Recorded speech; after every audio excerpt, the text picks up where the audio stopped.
So now we're back on the competition. We're gonna start with the girls today. We're gonna do 4 heats of women's, and then we're gonna go straight to the men's. This is a single elimination, and once we're done, we're gonna start with a double. Lead you to the water, lead you to the water. It's gonna hurt, but not for long. Okay, so right now we are in the quarters final. All the main guys did it, but we got a surprise. Kevin Lungery won against Alberto Rondina. So yeah, Alberto is not gonna be in the first place in the single elimination for the first time of the year. Next it's gonna be Alex, the #1 in the ranking right now.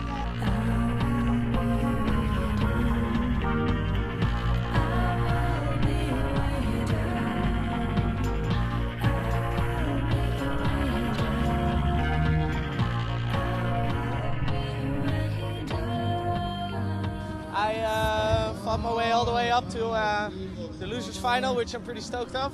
It's been quite a while since I've been in the finals, and yeah, I'm feeling pretty good. I'm up against Alex now in a pretty nice heat against Yuri, but Yuri had a really good double blind judge, and hopefully I can beat Alex and take the 3rd place in the singles, but we'll see. I'm just gonna do my best and have fun, and conditions are awesome, and I'm loving it.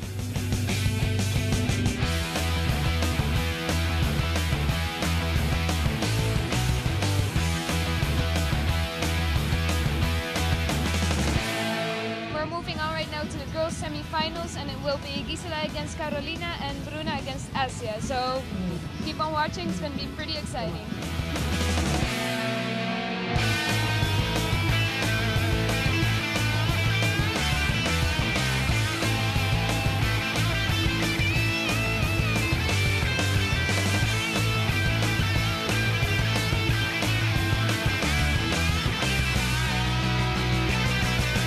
Carolina and Asha are fighting for 3rd and 4th place, and I'm going to be battling with Gisela once more for the 1st and 2nd.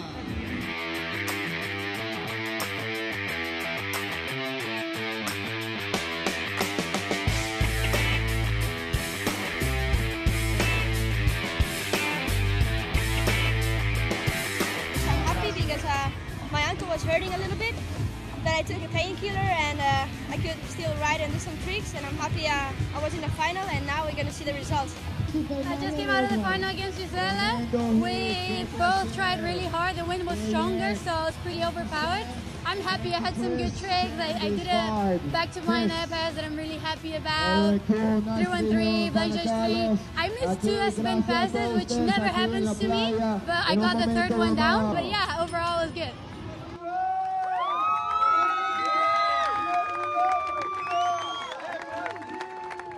I made it to the final, and yeah, Mario just made it as well. He won from Alex in a good heat, man. Nice one. So yeah, we're up in the final, and yeah, you know, hopefully he rides a little bit worse than before, and I win, you know. I'm so stoked. Like, I've been competing for like, I don't know, 5 years now or something on the PKRA, and this is actually the first time I go to the podium, so I'm so stoked, man.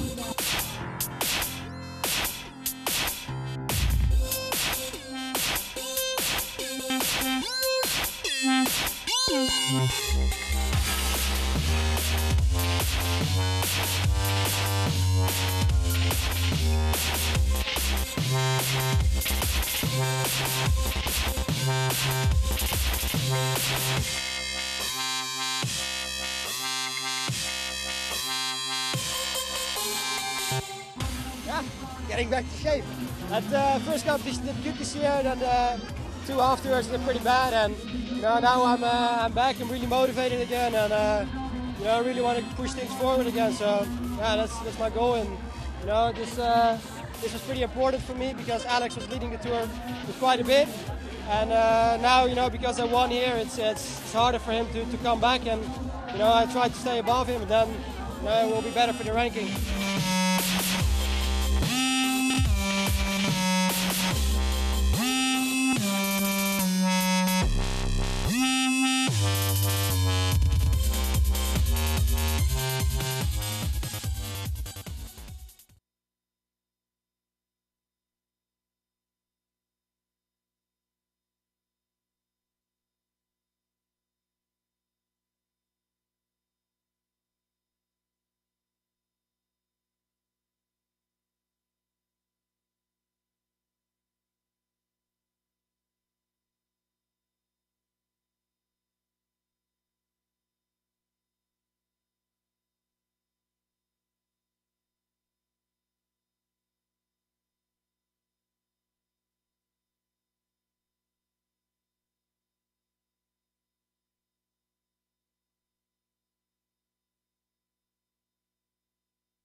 now we're back on the competition. We're gonna start with the girls today. We're gonna do 4 heats of women's, and then we're gonna go straight to the men's. This is a single elimination, and once we're done, we're gonna start with a double. Lead you to the water, lead you to the water. It's gonna hurt, but not for long. Okay, so right now we are in the quarters final. All the main guys did it, but we got a surprise. Kevin Lungery won against Alberto Rondina. So yeah, Alberto is not gonna be in the first place in the single elimination for the first time of the year. Next it's gonna be Alex, the #1 in the ranking right now.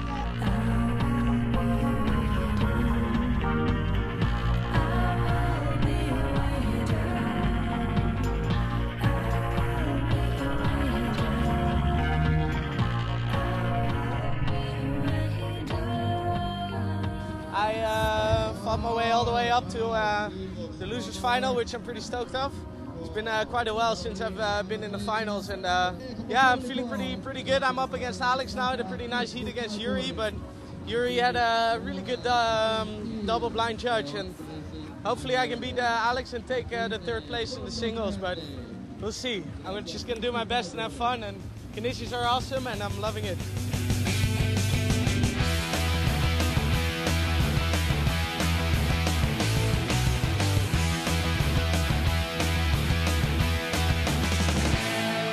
Moving on right now to the girls semi-finals, and it will be Gisela against Carolina and Bruna against Asia. So keep on watching, it's going to be pretty exciting.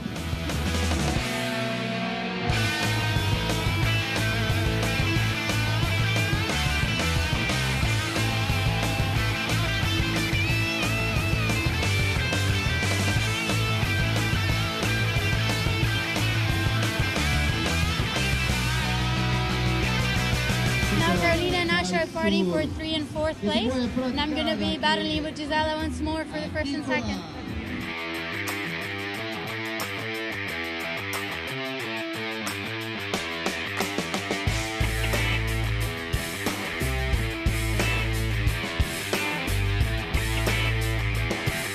I'm happy because my ankle was hurting a little bit. Then I took a painkiller, and I could still ride and do some tricks, and I'm happy I was in the final, and now we're going to see the results. I just came out of the final against Gisela. We both tried really hard. The wind was stronger, so it's pretty overpowered. I'm happy. I had some good tricks. I did a back to my pass that I'm really happy about. 3-1-3, blind judge 3. I missed 2 S-spin passes, which never happens to me, but I got the 3rd one down. But yeah, overall it was good.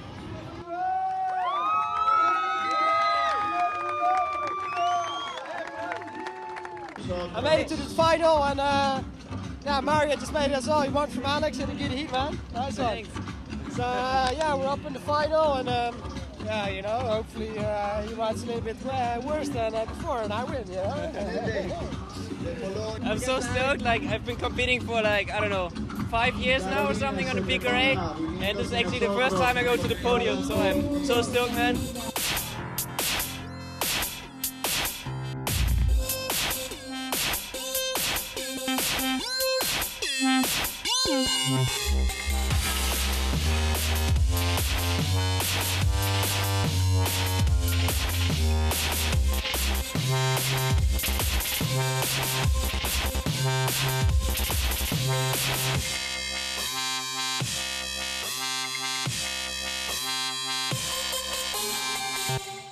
Yeah, getting back to shape. At the first competition did good this year, then the 2 afterwards did pretty bad, and you know, now I'm back. I'm really motivated again, and you know, I really want to push things forward again. So yeah, that's my goal, and you know, this was pretty important for me because Alex was leading the tour with quite a bit, and now, you know, because I won here, it's harder for him to come back, and you know, I tried to stay above him, and then you know, it will be better for the ranking.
tremendo final. So, secondo lugar. Oh, Super Mario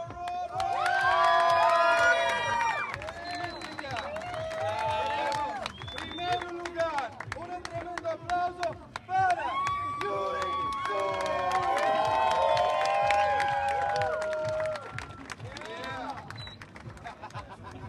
Nice.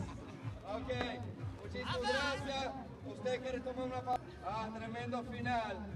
So, segundo lugar. Oh, Super Mario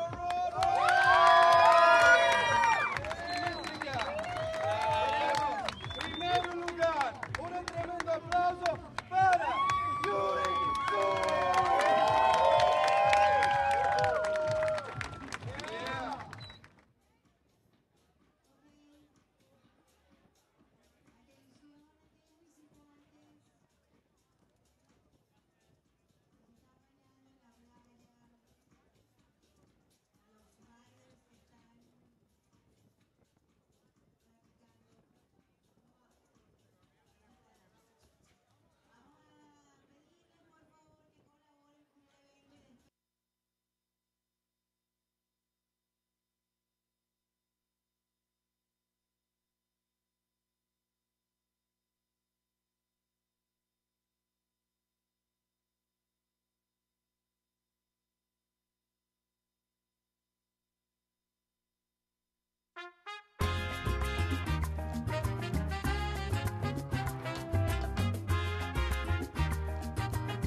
All right, we are back. Hello, Yeah. everyone. I am Dave Tyberski here with Jono Schulta, and we are broadcasting live from day number 4 here in Venezuela at the Copa Mundial de Kitesurf. Jono, it's been a spectacular event. We've got more action on the way. You looking forward to some sick freestyle action? Yeah, of course, man. I'm really looking forward to the last heats of the men, because I think let me think. Alex Pastor. Yuri Zun. No. Bruna Kaji. No, I wasn't talking about both of them. What was his name? Mark Jacobs, that was it. Mark Jacobs. I'm looking forward to his heat, because I talked to him yesterday, and he was really pumped to get back, move up the ranking. So he's going to ride powerful today, so we're going to see some big moves of him. Yeah, we saw some big moves from him. He got ousted earlier in the double or the single eliminations early on, so he seems to have a vendetta out against whoever he comes up against, and he's riding really well. If you were with us last night, you saw in the later rounds his heat against Rondina, his heat against Spiesberger, where Stefan got injured, so he unfortunately will not be continuing on, but Mark was able to move through. So he's on his way up the ladder. So it's going to be an interesting day as we're going to try and wrap up our double elimination of the men's and females freestyle. But can you tell the folks at home what we've been up to so far today? So far we have done, I think, 3 races until 12, or I don't know. And then now they're starting the freestyle again. Yep. So soon there will be some action on the water.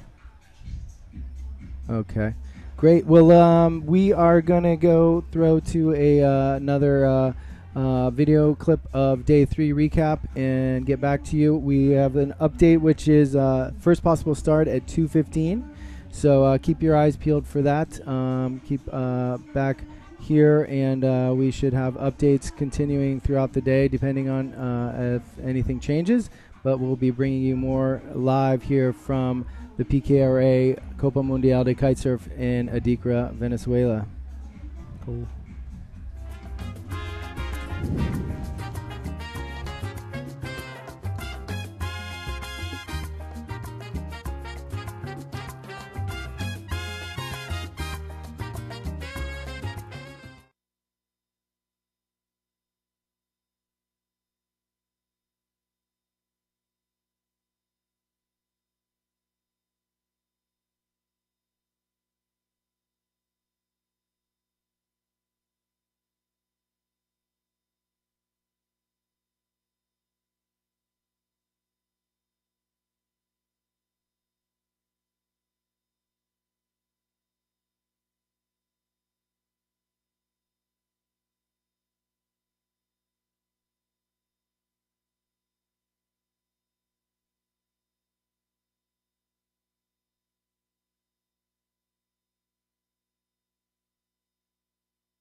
All right.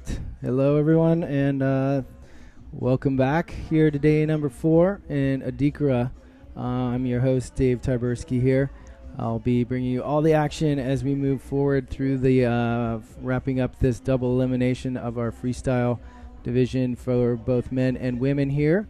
Just to give you a recap of what happened yesterday, or what's going to happen today. I'll tell you what's going on today, first of all, so you guys have an idea of when to tune in. If you got any friends who are competing or your favorite riders out there, we're going to jump straight into here in a matter of a few minutes into sequence, and we'll be beginning with women's heat number 17 and 18, which will be Campos versus Van Westrup. Then 18, Jungo versus Ortman. And then quickly moving on back to the men, which will be heat number 41 and 42, Tack versus Light. Christoph Tack versus Sam Light. And then heat number 42, Mark Jacobs, who we were just talking about when Jono was here with us, versus Alberto Rondina from Spain. Our Alberto is sitting in 3rd place, I believe, currently.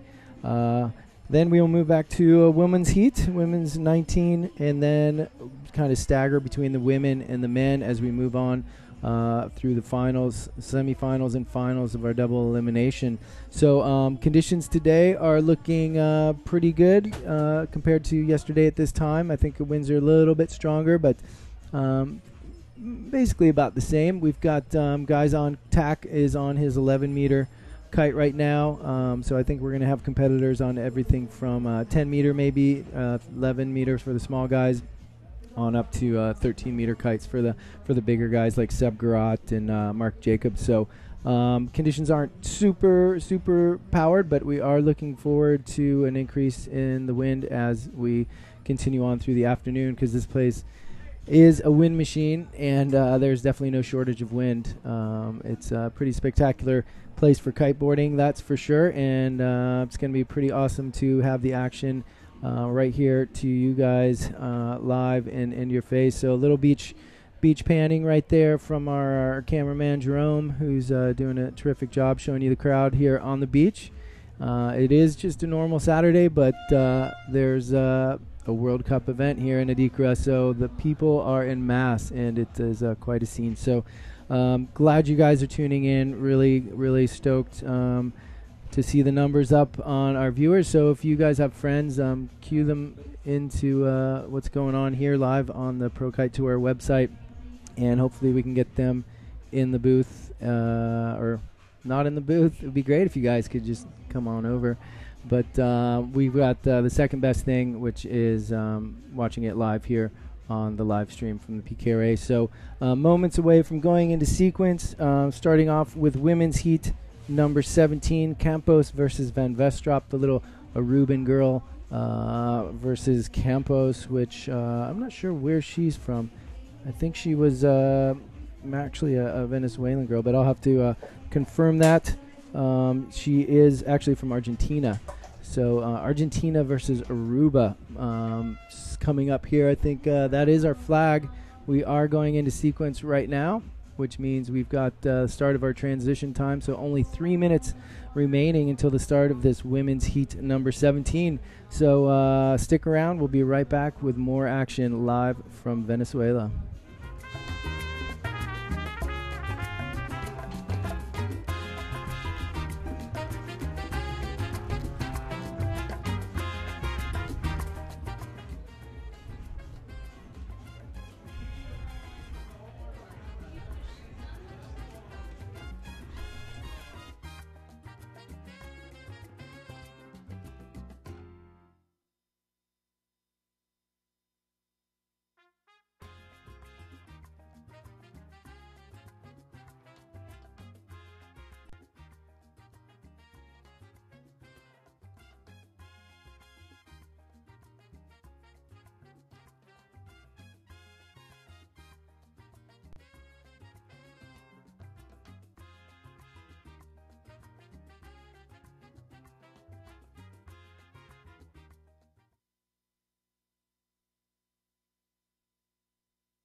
Oh yeah, feel the Roomba vibes that are happening on the beach here.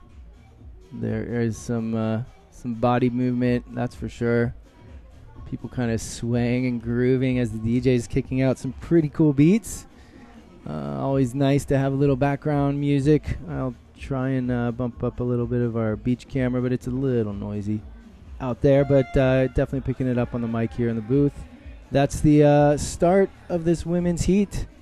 Number 17, we've got Inez Campos.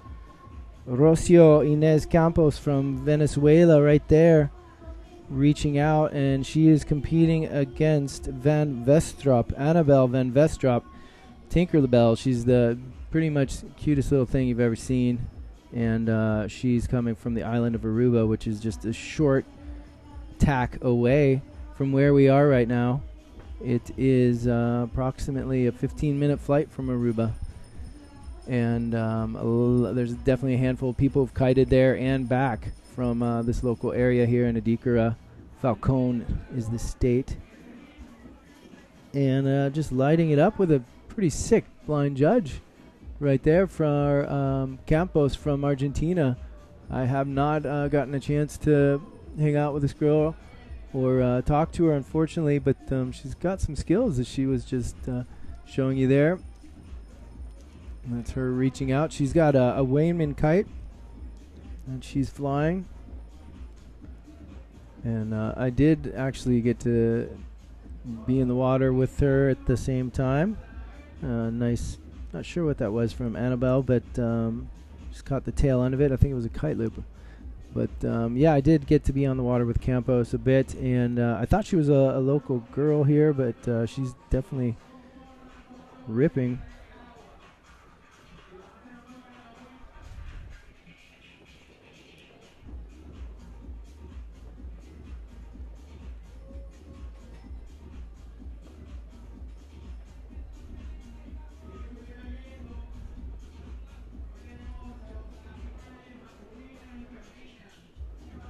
So as I mentioned, over the past few days, definitely a big, strong presence here of South American riders, which is always good to see.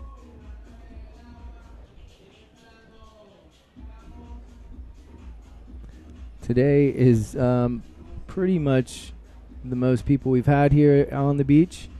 I'm not sure how many there are, but just judging outside the booth, there's more than we've had so far, and we've had I was guessing over close to 1,000, so we're definitely going to be exceeding that because it is young in the day. It is 2:20 here local time. If you guys are joining us from another time zone, I know some guys have chimed in over the course of the day, yesterday and today, from Cape Town, from Uruguay, from Croatia, out from the U.S., from Hatteras, from Maui.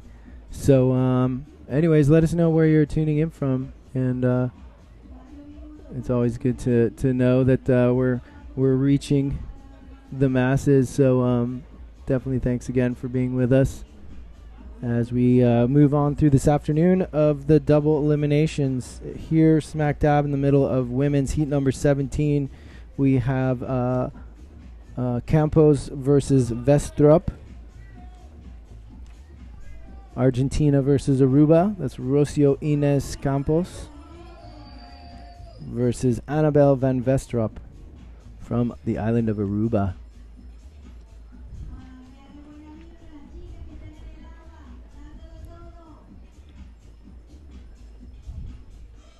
That is Annabelle right there you're seeing riding out. If you've gotten a chance to take a look at our daily videos that we put out, looks like she did a little back roll to toe side, back roll to revert from Annabelle, and a nice front roll to blind from Campos from Argentina. So Campos clearly having a little advantage over Annabelle with a solid blind judge 3 and a loop 1, and then that front roll to blind, and there's Annabelle with a nice rally to blind. or a blind judge.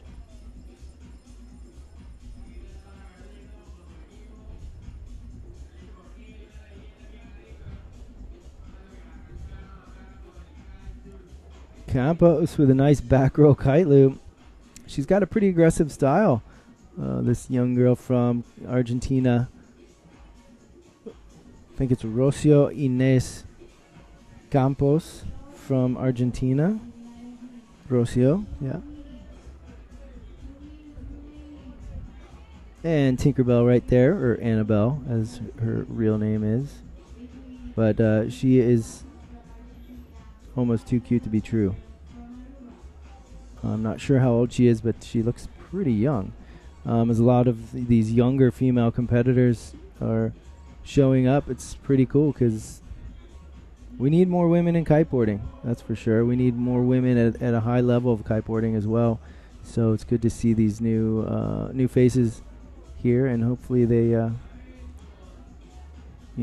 continue the path of progression and push these other top women and start nipping at their heels a little bit more.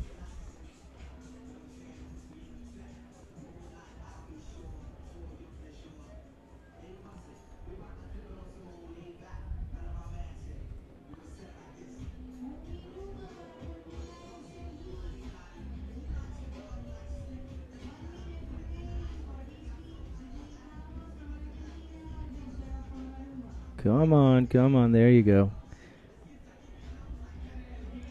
Oh, going for it, Annabelle.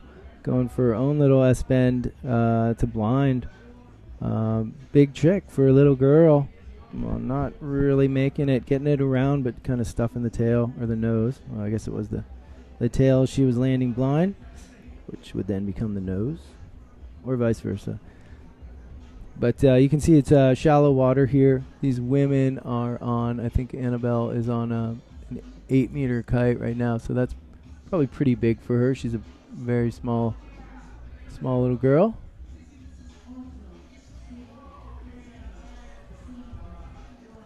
And going down hard on that one as well. But Campos, Renee Inés Campos right there reaching in, hoping for something before the buzzer, but not getting it in time. That's the buzzer right there we just heard, signifying the end of that first heat of the day here, day number 4 at the Copa Mundial de Kitesurf here in Adicora, Venezuela.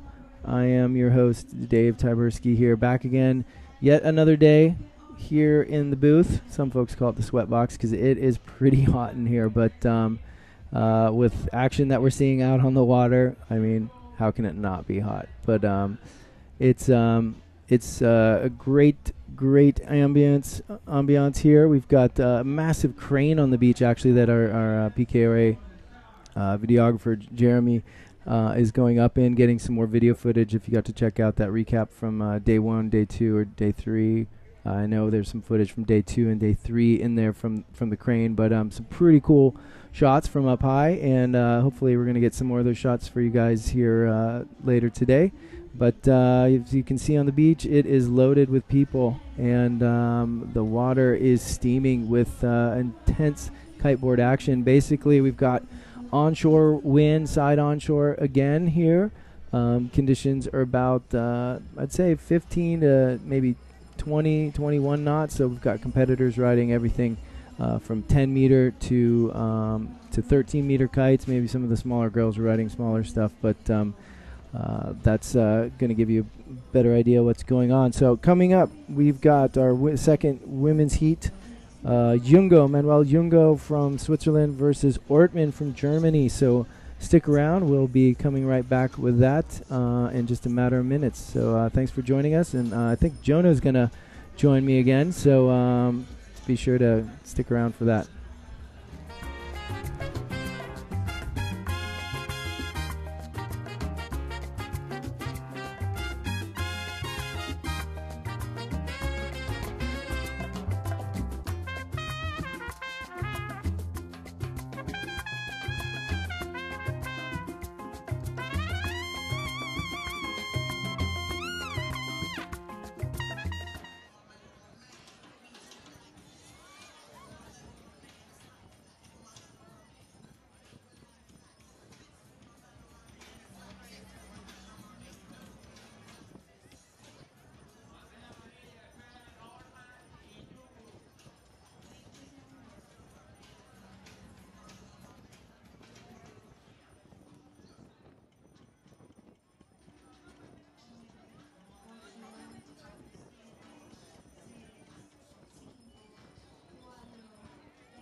All right, and that's it. That is the start of this second women's heat for the day.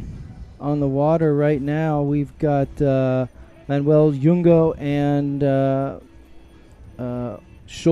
what's her name? Silke Ortmann from Germany. That's Silke right there, living in Venezuela right now, currently living in Margarita.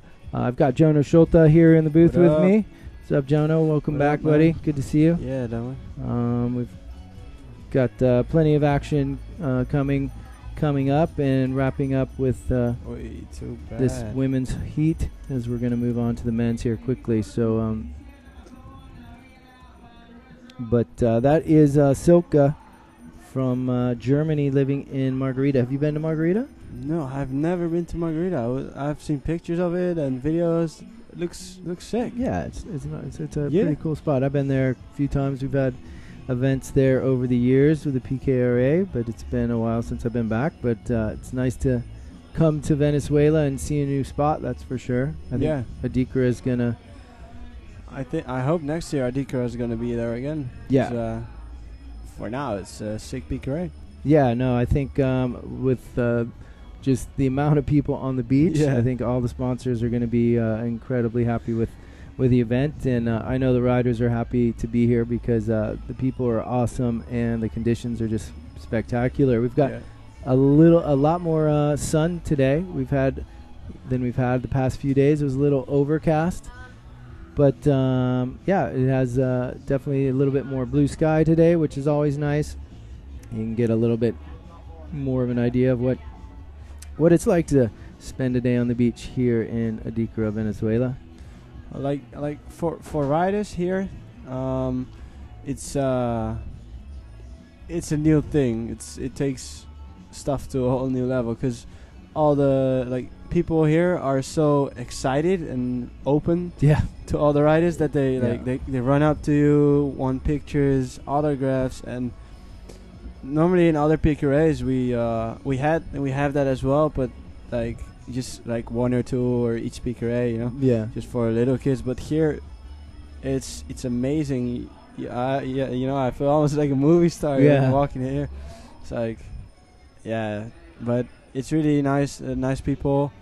They really have been open the whole time and exciting as well. Yeah, that's for sure.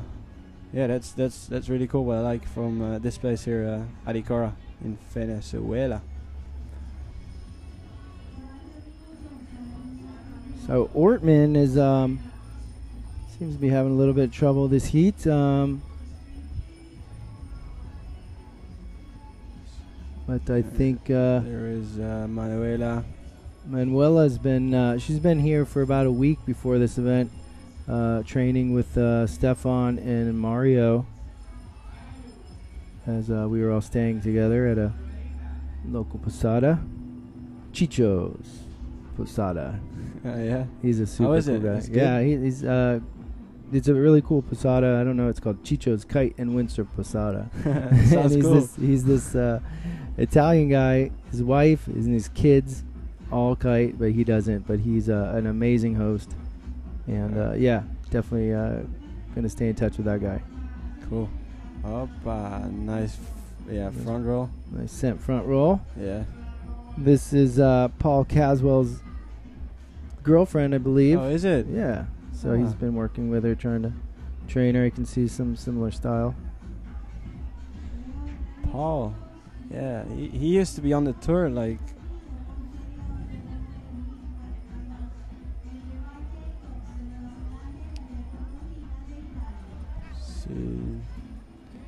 making a turn.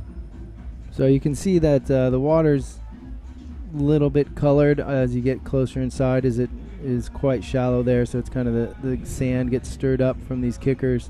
Yeah. But it's about where Jungo now rides, maybe 100 meters out. It's still waist still deep? knee shallow, knee deep. Yeah, so it's pretty shallow right here. Jungo coming in, loading up, going for a front to blind. Yeah. Yeah, she got it. Little stall. Oh no, that's and crash. Yeah. The kite didn't definitely not. power. It's going to count as a crash, but some of those tricks, it's up to the judges, interpretation of whether they count it as a butt check or a crash. Yeah, exactly. I'm pretty sure if the kite goes down, though, that's definitely a crash. But but I think with guys, they're harder on that than with girls. Yeah, well, that's true, huh? It's like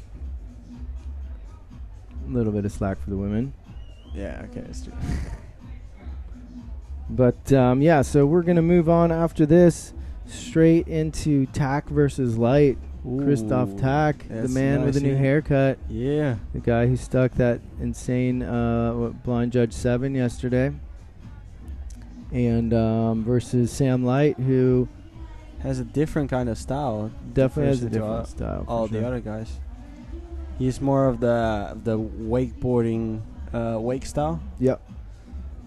Looks different. It's something new. Shows something new to the competition, because all the other guys are just focusing on those on power tricks, and he is normally he never competes, or he used to compete, but now he likes more to do sliders and I don't know, just free ride video just free stuff. Ride.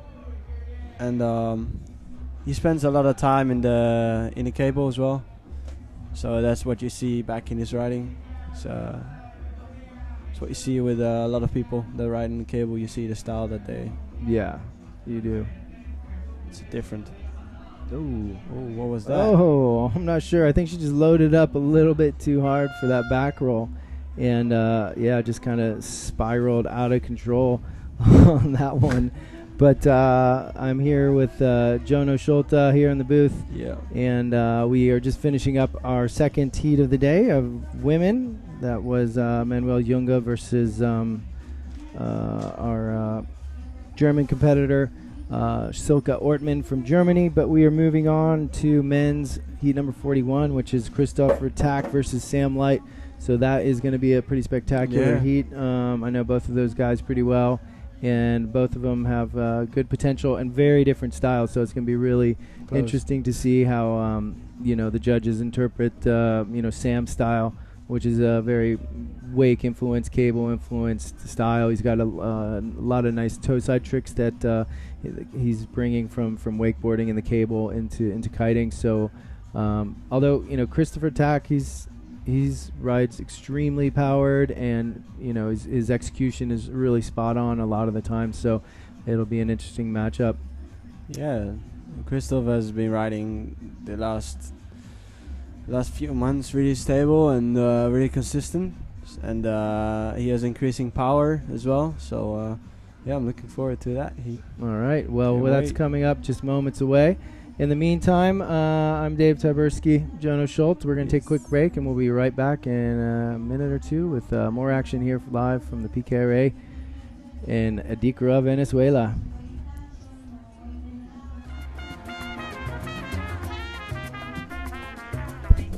What's up, man?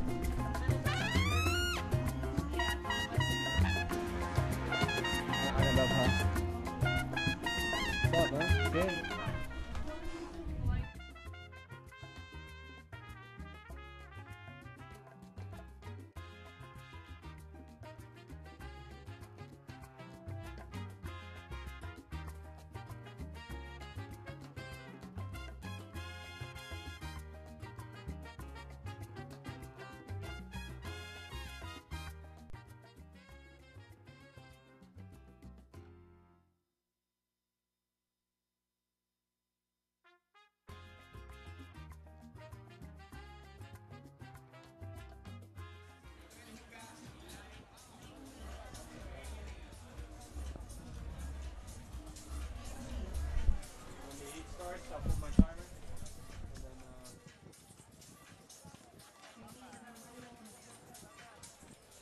All right, we are back here in the booth. With me, I have the man of the hour, the man who had a little bit of a bummer heat at the end of the day, Stefan Spaceberger from Austria.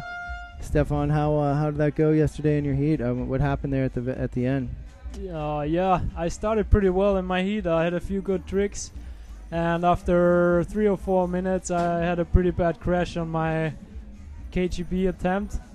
Yeah, got a pretty bad hillside catch of my board and crashed pretty hard, but it's all good and still happy with my performance. Well, good. I'm glad to see you're walking in here and not being wheeled in here. But but we've got a pretty sick heat out on the water. Sam Light and Christopher Tack. You know both these guys. You've competed against them. Help me call the shots here. Tell folks at home what's going on. You're gonna see. I think they are on 12s mostly. There's Sam with a pretty good 315.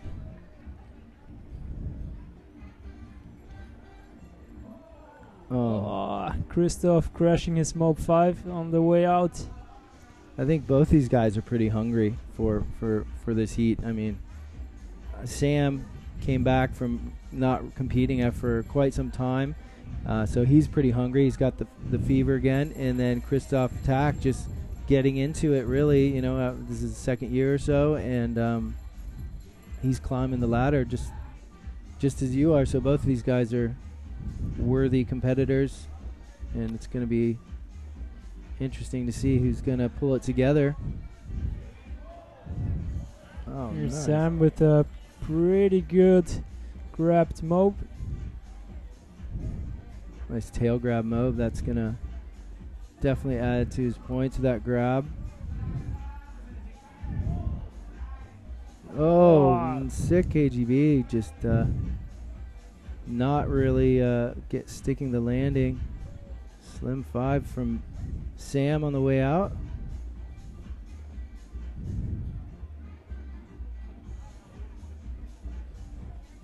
Christopher's reaching back out.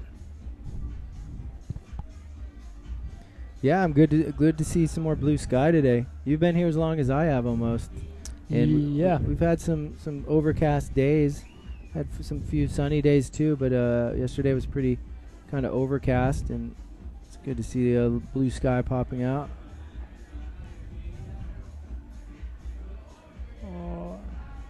Sam crashing his chromo on the way in.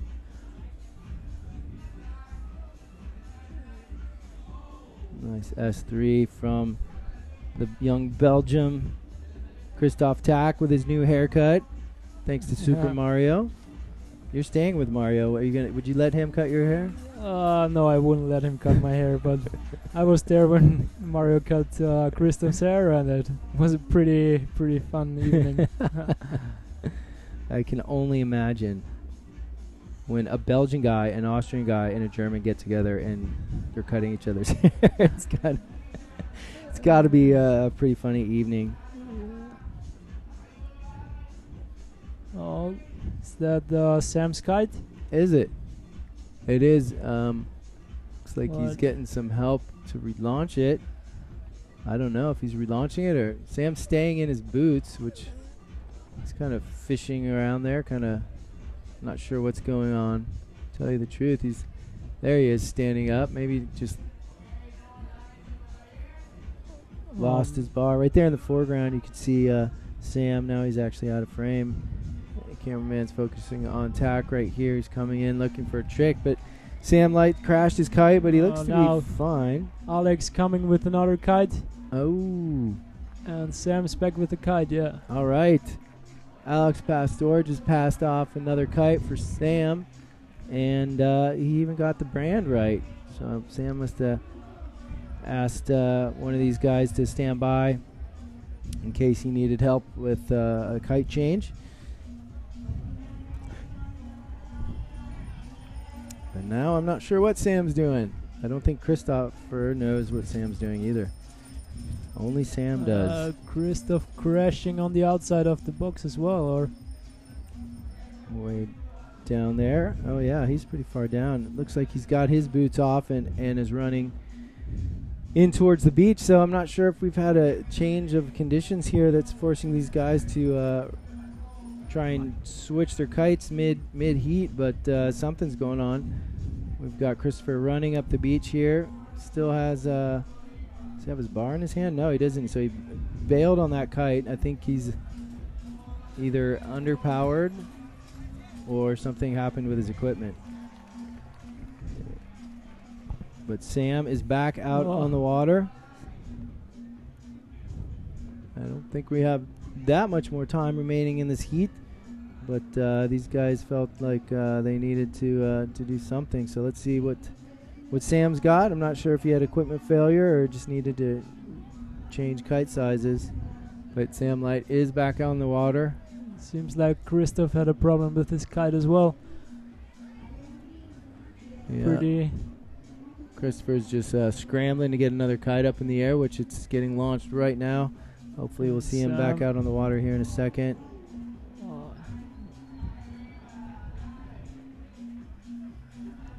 So is that his chromo? It seems like he does one that's like to wrap and one that's to blind. The one to blind is his chromo, and that's like yeah, there's Christoph back with the kite as well. Toe side back to wrap or something? Is that last one? I don't know the exact name of the one to wrap. I'm sure someone, one of Sam's mates tuning in probably has that name for us. If you want to type it into that little Facebook chat, let us know. But yeah, we've got both competitors back out on the water, which is good to see here in day 4. Oh, and Sam with a pretty good NIS.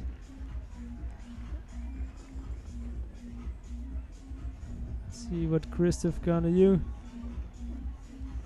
Getting a blind judge.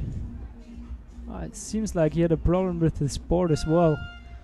And that's it. That's the buzzer. So interesting heat right there. I'm not sure what was going on with those change of equipment there, but yeah, we had both competitors returning to the beach and yeah, switching gears. So I guess we'll have to get them in the booth and find out really what happened, because it didn't look like any of them got injured, and you couldn't really see any clear damage to their equipment. So I'm not sure what was going on there, but made for an interesting heat. It'll be cool to see what our judges have to say about that score-wise. But on deck, we have Mark Jacobs and Alberto Rondina. I'm Dave Tyberski here in the booth with our buddy here from Austria, Stefan Spaceberger, who kind of got a little bit rattled there in that heat against Mark Jacobs and kind of called it a I wanted to go. I knew I had to go like quite powered in my heat against Mark, because he is known as one of the most powerful riders. And yeah, I started off pretty well and crashed pretty bad then during my heat. So yeah, still I'm pretty happy with my 9th place here in Venezuela. The event is amazing. There's so many people on the beach watching. I mean, we've been here a week ago, and like the beach was totally empty, and now there's like 1,000 of people here watching us. It's pretty cool. It is amazing, and he is not lying. We've been here, both of us, you know, maybe 10 days or more now, and it was like a ghost town to some extent. There wasn't anyone around on the beach. It was really quiet, and then the first weekend, you know, you just got this pulse of people from the surrounding area just here on holiday, or you know, enjoying the weekend at the beach, and it's just transformed into this amazing event with, you know, literally, you know, 1,000 people or more here walking around and enjoying the sights and sounds here that we've got for everyone here at the Copa Mundial de Kitesurf. I'm David Tyberski here in the booth with Stefan Spaceberger, live from Adicora, Venezuela. We're just a minute or so away from our next heat with Jacobs Rondina, so stick around. We'll be right back.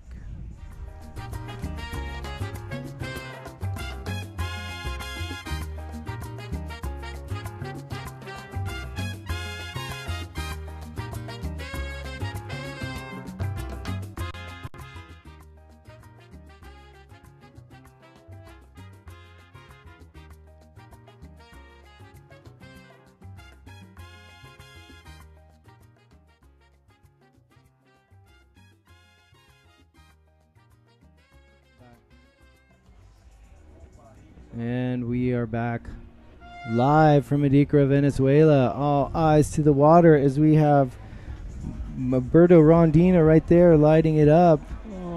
Slim 5 off the bat. That was Slim 5, with right? a little indie crab. Mark the 315.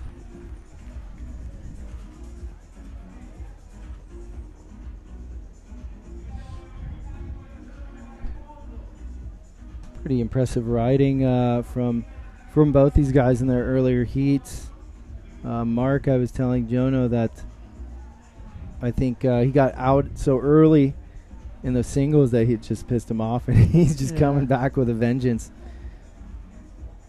So he's got his work cut out for him because Albie's in third place, isn't that right? No, Albie got no. Overall, right now in the rankings. Overall, yeah, Albie's pretty far up in the overall ranking. I think he's third. Yeah.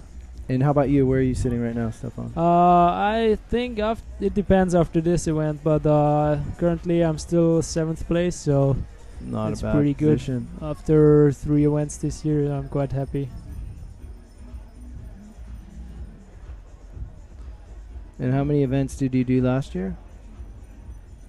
I did Germany, Morocco. I think it was about 4 events, and it was quite cool to get into it, and it's pretty good. Oh. Nice. Powered. With a pretty powered late mob.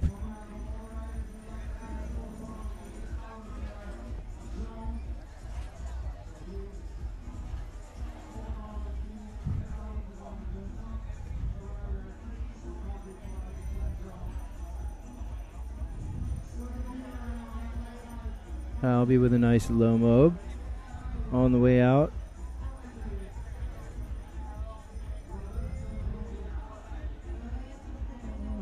Nice. Pretty clean KGB from Mark again. Looks like they are pretty close. Mark with a little bit more power.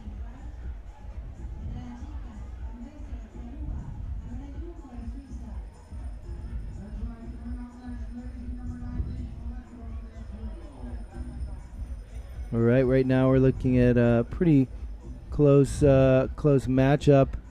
As I mentioned yesterday, our scoring on the live scoring system is definitely delayed, as we have a little still working out some of the bugs in the live scoring system. So basically, our head judge Sammy Gali is having to enter the scores in manually, so that you're only getting updates, a few times throughout the heat. And sick. So until everything is approved by Sammy, so that's the reason you're going to see a little bit of a delay right there. So we'll try and bring you the results as soon as we can, as we get them, the official results.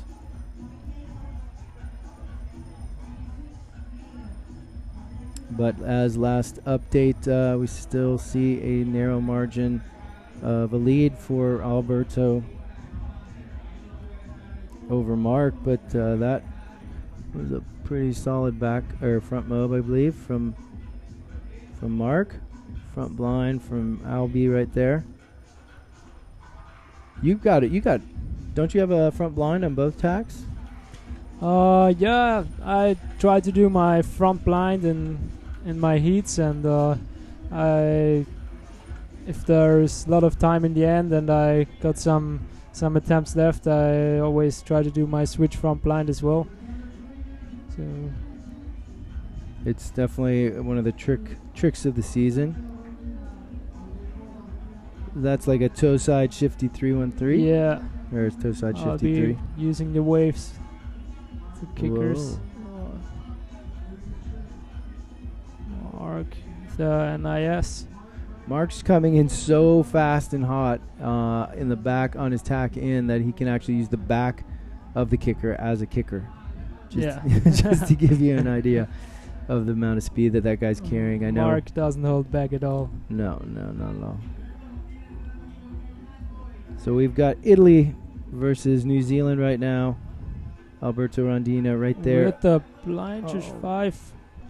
Little butt check, but it's still pretty good.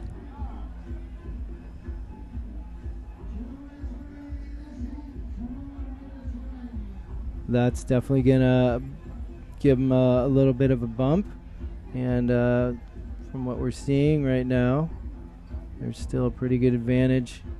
Not a huge one, but it's still time for Mr. Jacobs to take over.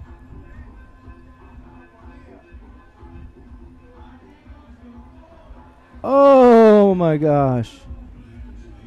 Mark's landings, a lot of them, like, you have to wait like a second after he lands for the splash to see if dissipate, to see if he's actually not. riding away from it or not. It's a pretty big double S-bend pass attempt. Didn't really stick the landing as well, but it was a valiant effort, that's for sure. You can see it's just standing room only here on the beach, which is pretty impressive here.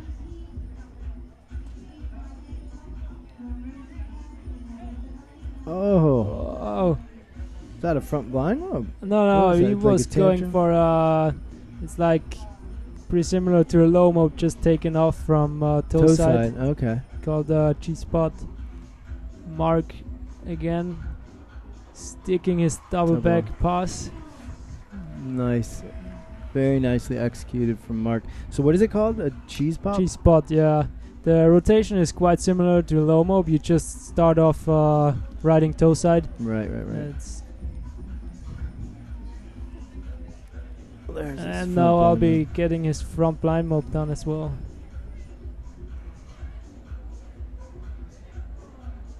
Whoa. Mark! A little bit of over-rotating his front mob there. Probably he wanted to go for a front mob 5 or front mob to blind. Albie just doing a little celebratory trick right there at the buzzer, or moments after the buzzer, but very, very good heat from both of those guys. Albie's basically on fire too. I mean, Albie's doesn't always have the power that some of these guys have, but he definitely had a pretty consistent power through a lot of his tricks there. So we are seeing a very, very close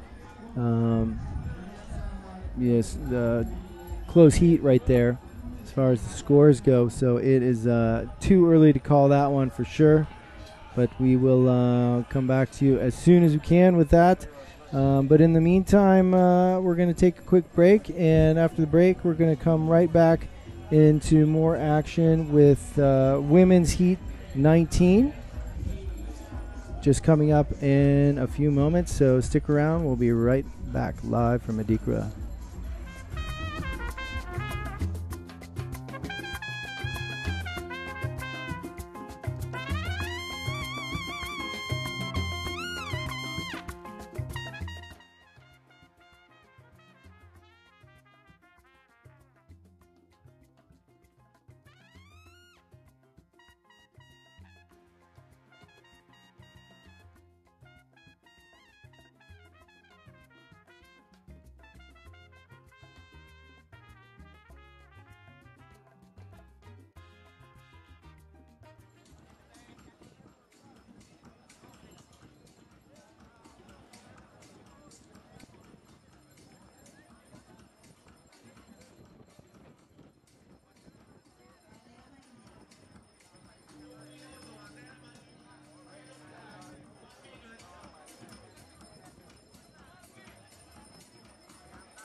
All right, there's the buzzer, the start of this women's heat number 19 with Campos versus Jungo,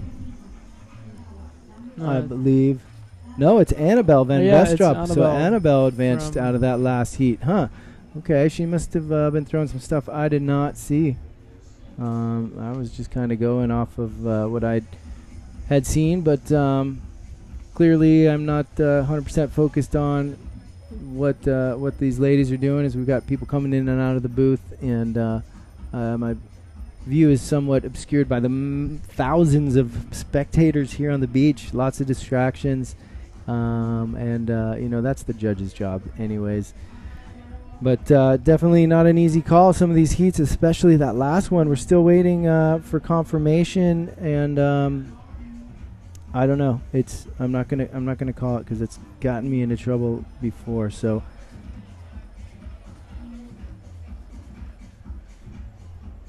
but we have got women's heat number 19 on the water. Van Vestrop versus Jungo. So you've been spending a lot of time with Manuela. Yeah, Manuela is pretty motivated and training a lot. You can see her now ready to wrap the sticking that trick. And yeah, he's really keen to do the whole tour and trying to get new tricks all the time. Is she a professional, or I mean, did she? I don't remember her from last year. I think she did like one event or something. And yeah, I think she pretty much started this year to do the whole tour. Right. And I think with the event in Morocco, where she was winning over Gisela Pulido, she got pretty. Her name got out there, and a lot of people know her now. And she's up against Annabelle Van Vestrop from Aruba. Looks like she seems quite young, Annabelle. Did she just look young, or do you know how old she is? I think Annabelle is about 18. Oh, 18, yeah. Okay. All right, you heard it. She's 18, guys and girls. She's a cute little girl. She's like... I don't know.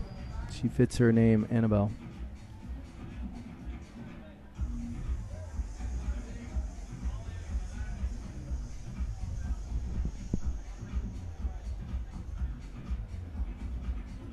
And that's her coming in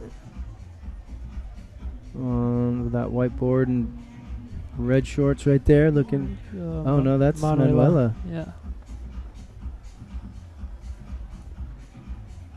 Not really getting a good spot for another trick. That's little Annabelle right there in the pink board. Nice rally.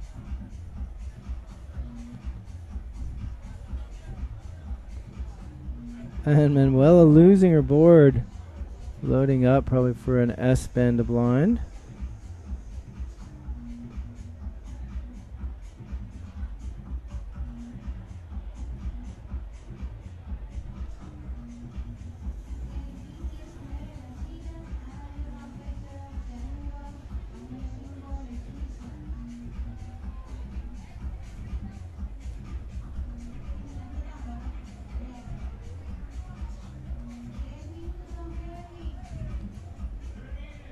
Three minutes remaining in this women's heat number 19. Aruba versus Switzerland, with Annabelle Van Vestrop right there with a nice blind judge. And Manuela Jungo right there. Let's see. I bet she's going to go for S-bend. No, she's didn't really find what she was looking for. She's tacking back.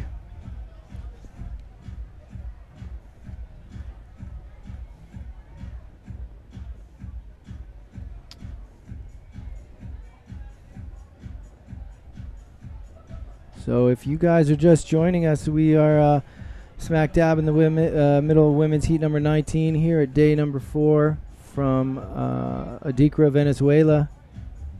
I'm Dave Tyberski, PKRA commentator, here in the booth with Stefan Spaceberger from Austria, our competitor from one of our later heats in the day yesterday.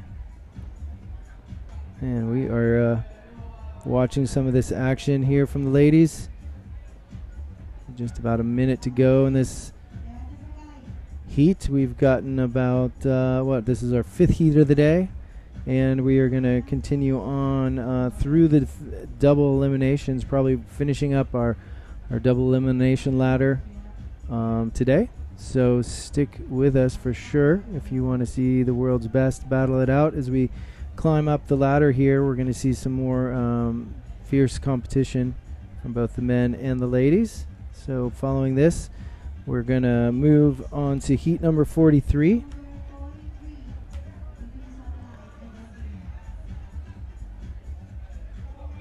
Of the guys.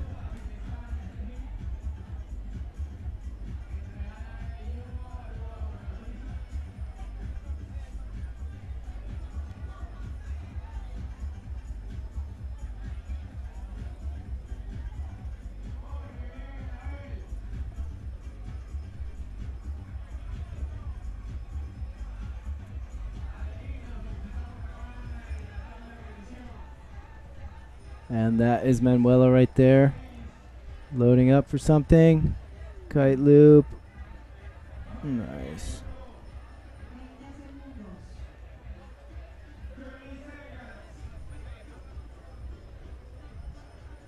.30 seconds remaining in this heat. Number 19, fifth heat of the day. These ladies are battling it out. Switzerland versus Aruba.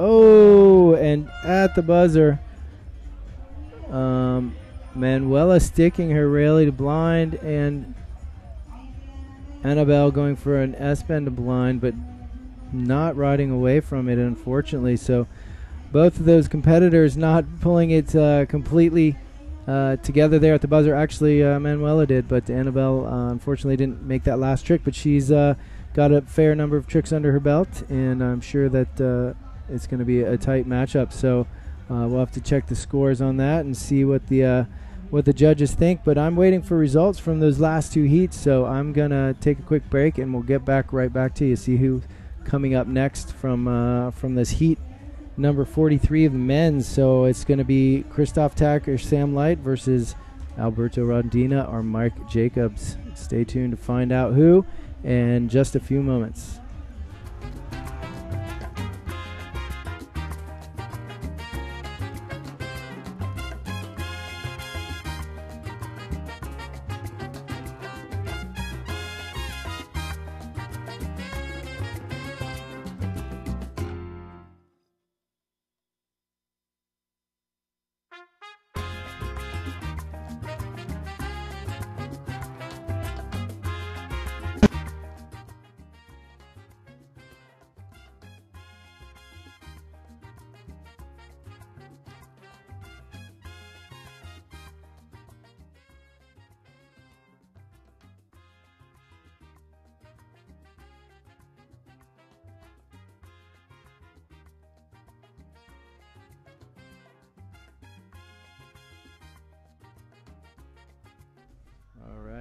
We are back here in the booth. We're going to check out some of your Facebook chats here. So thanks, you guys, for answering some of the questions that we had.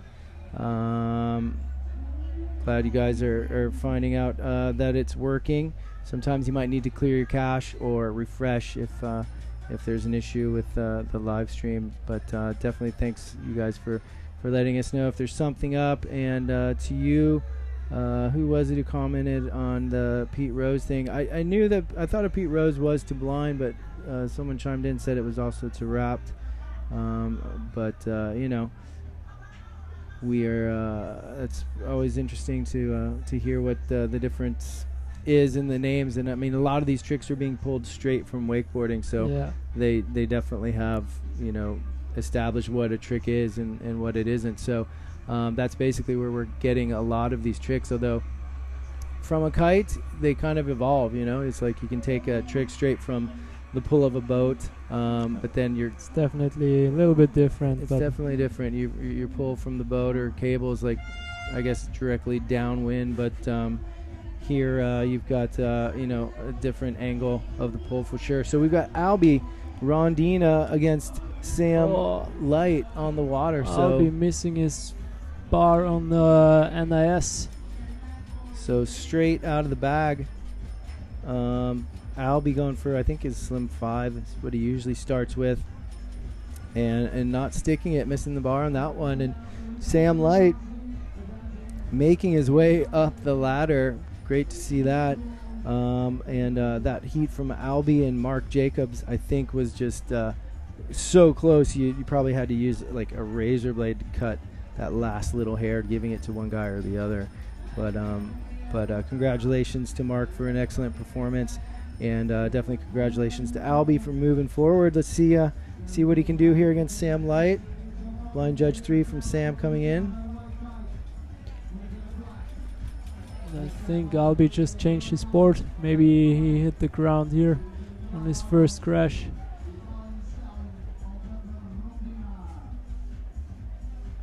Oh, and not really sticking it clean there either. So we've got a trick or two on the scoreboard from our British competitor Sam Light. And there, pretty textbook slim chance right there. That was a pretty trick.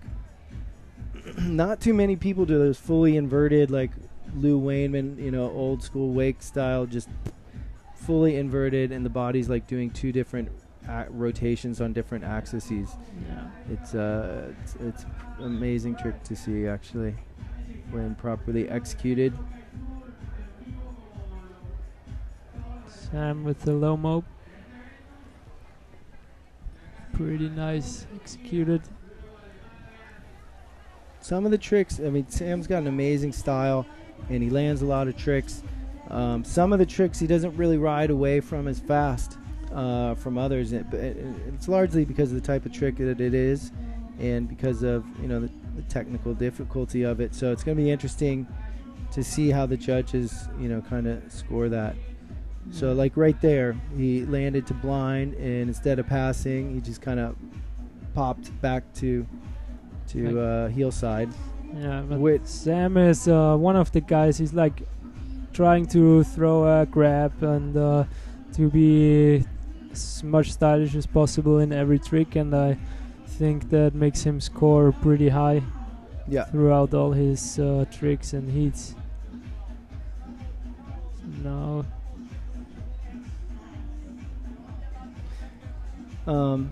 so I mean, do you think the judges would reward that more, landing blind and riding away controlled for a second or two and then popping back to heel side, or landing blind and then passing the bar, like riding away and then passing?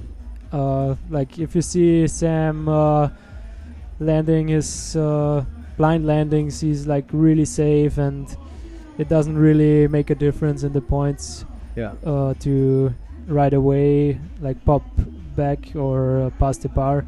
Right. So I think there's not a real big difference.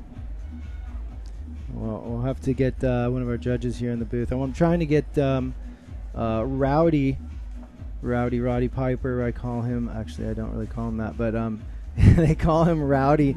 His name is Alex, and I don't know what his last name is, to tell you the truth. But he's a cool guy, and he would be a great character to have here in the booth to get an insight, because he is one of our extremely qualified judges here on the PKRA, as we do have a panel of incredibly talented judges that have the hard job of making the call of which one of these guys is going to move on. They actually don't. They basically just score the tricks. So with our new scoring system, it's actually a nice way to score, because they're putting a numeric value to each of these tricks that these guys are doing, and then as you may or may not know, they drop the high and the low score out of the best 7, and that average right there gives the rider their score for their heat. Oh, and Sam going down hard. Big slam. But crashing his kite there close to the beach.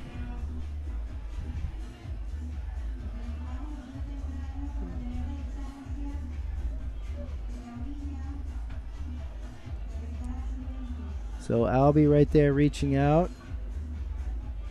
He's carrying a lot of speed. Albie's riding a lot faster. There he goes for his toe side. I couldn't even really see. Pete Rose. That was Pete Rose? Yeah. But he landed toe side, I thought. Pete Rose is starting off from toe side, kind of back to blind air pass from toe side. So that's pretty much called a Pete Rose.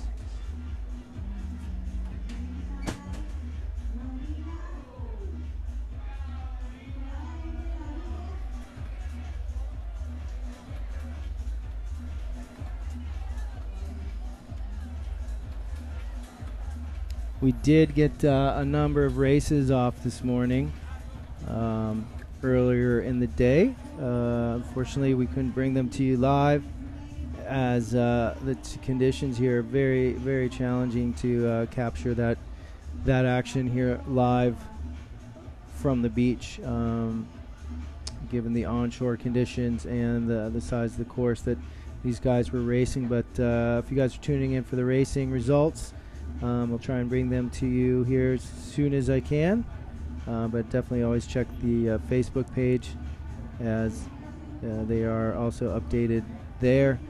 And also, if you guys have anything to chime in about, please do so on the live stream.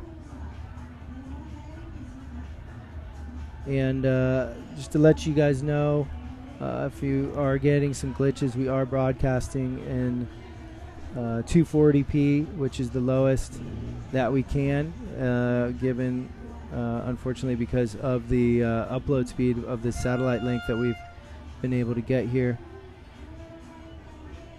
So please bear with us, as it is a bit glitchy. It does kind of come and go. We did have a pretty good uplink yesterday, but we're broadcasting on very, very low upload speeds, so we've had to bump down to our 240p, which we don't particularly like to do, but it's better to bring you some action instead of no action at all. So thanks for tuning in with us. I've got Stefan Spaceburger right here, and I'm Dave Tyberski, and we're bringing you action here live from Venezuela. So plenty of action to be had on the beach, and definitely a lot of action on the water, and more to come. Coming up right now, we've got our next women's heat, number 20. So stay with us. We'll be back after just a couple minute break. Thanks.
All right, and we are back. Thanks for being with us. I'm Dave Tyberski here with Stefan Spaceburger here. And we've got our next women's heat coming up. We've got Asha Litwin from Poland and Manuela Jungo. Yeah. She's been cruising up through these heats here in the double elimination, and now she's getting into some thick competition. And I believe that was the buzzer. That's Asha Litwin lighting it up right there with a Red Bull helmet. And that is Manuela coming in with a nice S-bend.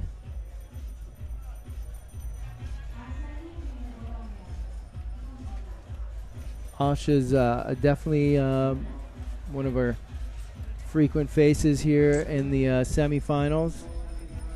I don't know if she's actually made it on the podium. Has she made it like a second or third podium, Asha? She seems to always be kind of right there with all the girls. I think she had a podium for sure. I don't really know if she already had one this year, but she's definitely always trying to go for it and going big. Oh yeah, nice 3-1-3 that she just threw right there. But she's, I mentioned earlier that she's just one of the girls. When you go out to the beach, there's Asha riding. When you leave the beach, there's Asha riding. When you come back after lunch, there's Asha riding. Yeah, so Asha is definitely training a lot. And yeah, I think she's really motivated and trying to get into the top 3 and not being fourth.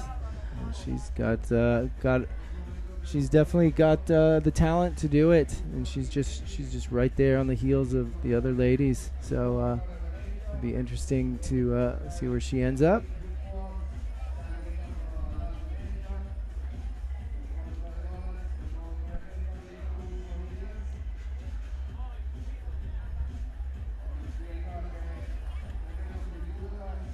Nice S-bend.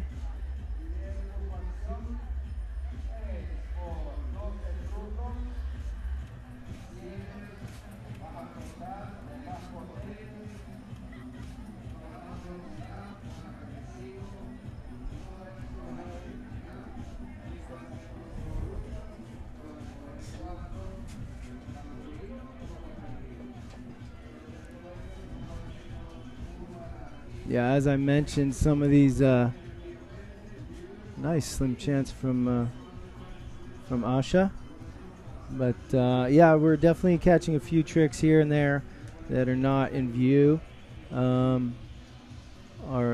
not on the screen. Unfortunately, we've only got one camera on the action, and sometimes it is quite challenging to catch every trick that goes down.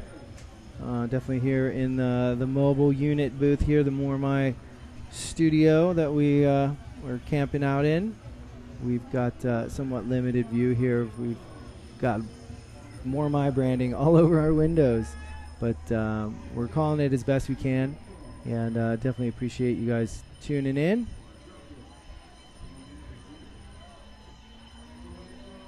We've got coming up, who's in our next men's heat, Stefan? The next men's heat's gonna be Sam Light against Alex Pastor. All right, that's gonna be a good one. Fighting for 4th place. Sick. We've got definitely a posse of Sam's fans watching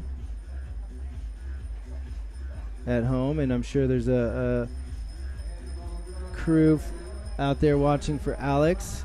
Alex is definitely one of the strongest riders on the tour. Clearly, he's sitting in 1st place right now, but didn't have the best heats yesterday. No, Alex said was not his best day yesterday, but you know, it's always, you cannot be on top of your game every day.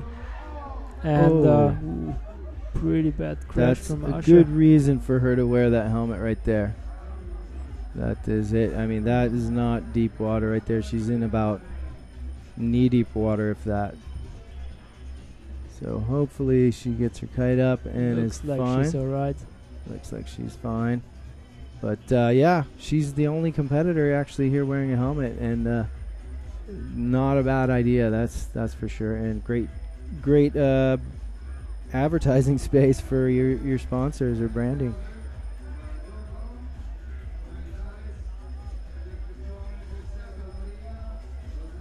You might hear those bells in the background. We've got just like a whole army of these guys selling ice cream, and I literally this morning saw 5 of them like standing within like a few meters of each other, all jingling their bells, and it was deafening.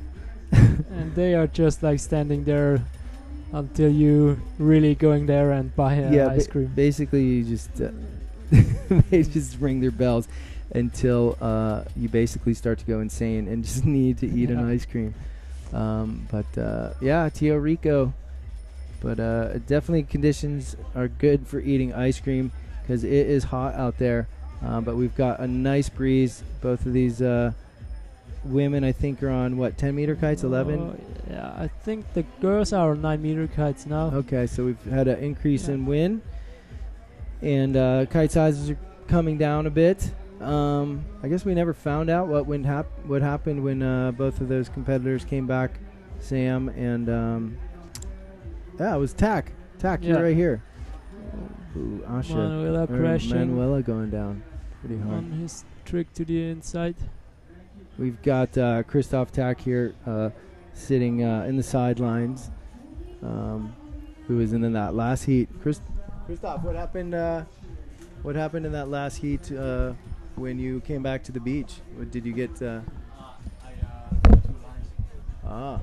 Grab the headset. You what happened? Yeah, I did like a pretty big back to blind, and then my kite went in the water. I wanted to pull it up and couldn't hold the bar.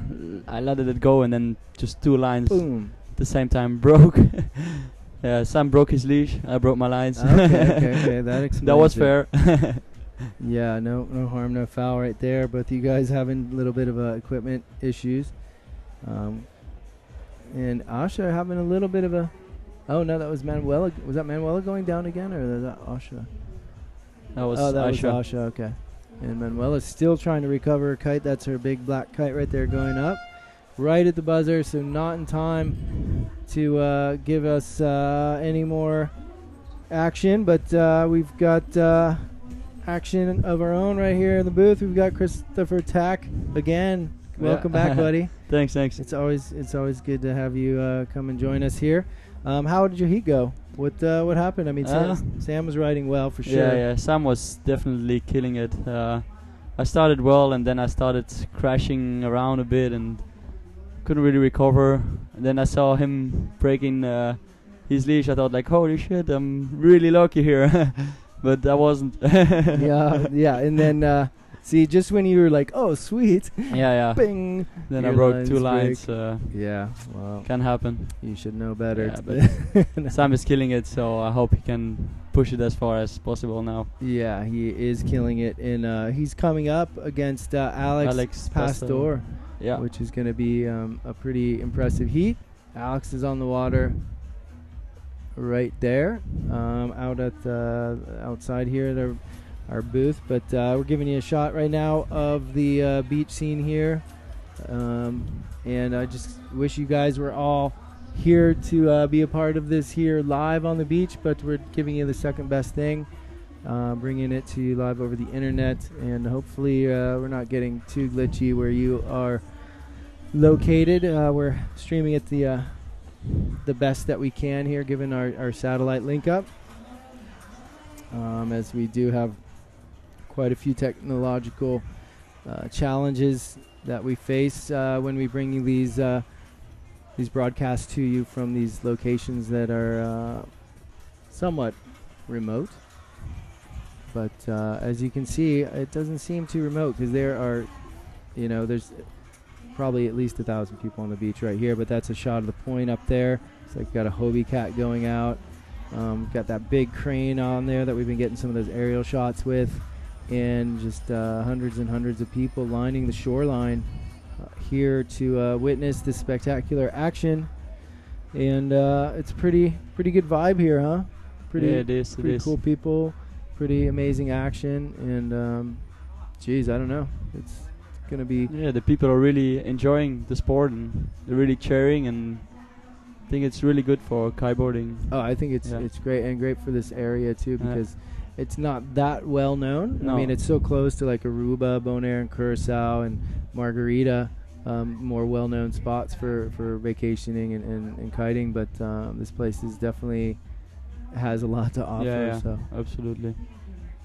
So, but we are just minutes away from beginning this next heat of the men, and that's the buzzer. We are back to the water with Sam Light right there. Or actually, that is Alex just opening up with a bang.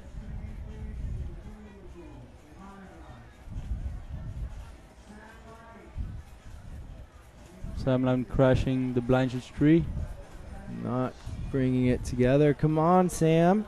You got your whole crew rooting for you on Facebook here live. I'm not giving any preferential treatment because I love Sam for sure, but Alex Pastor is my teammate and definitely one of my good friends, so it's kind of hard to call it when you like both of these guys. So either way, I'm gonna win.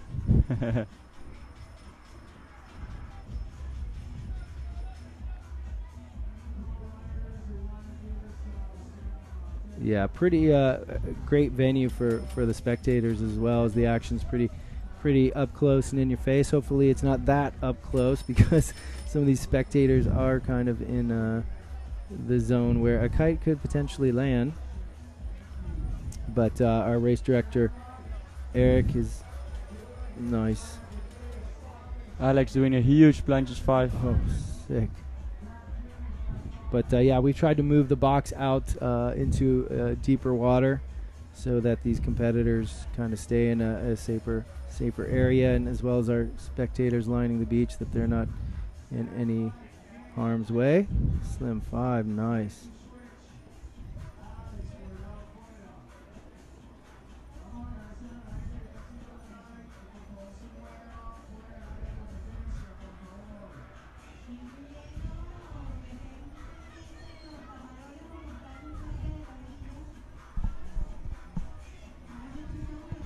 So do you know what size kite were you on when you I was on 11, and now Sam is still on his 12. I think Alex is on his 11 as well. Okay. Nice KGB, not really landing it there. That's one of Alex's tricks that he's usually has on lockdown, is that grab KGB. Yeah, absolutely.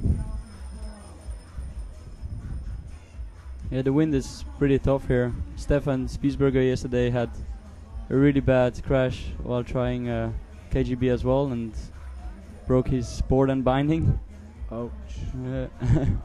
What size kite was that you grabbed when you had to rig it? I was on a 9, but just wasn't enough. No, and I was trying a strap board that I never ridden before, and it's hard to move from bindings to straps. Yeah, I'm sure.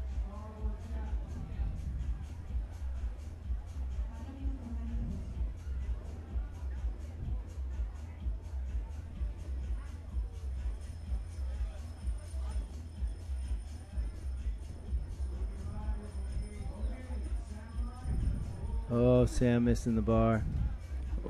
Coming down. Oh, and Alex stuffing it.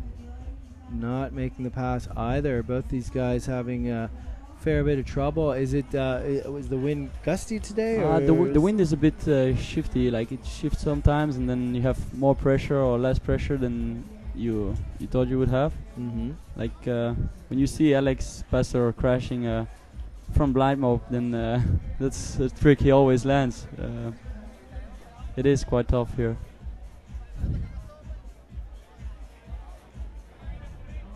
Oh, Sam bouncing out of that landing right there, unfortunately.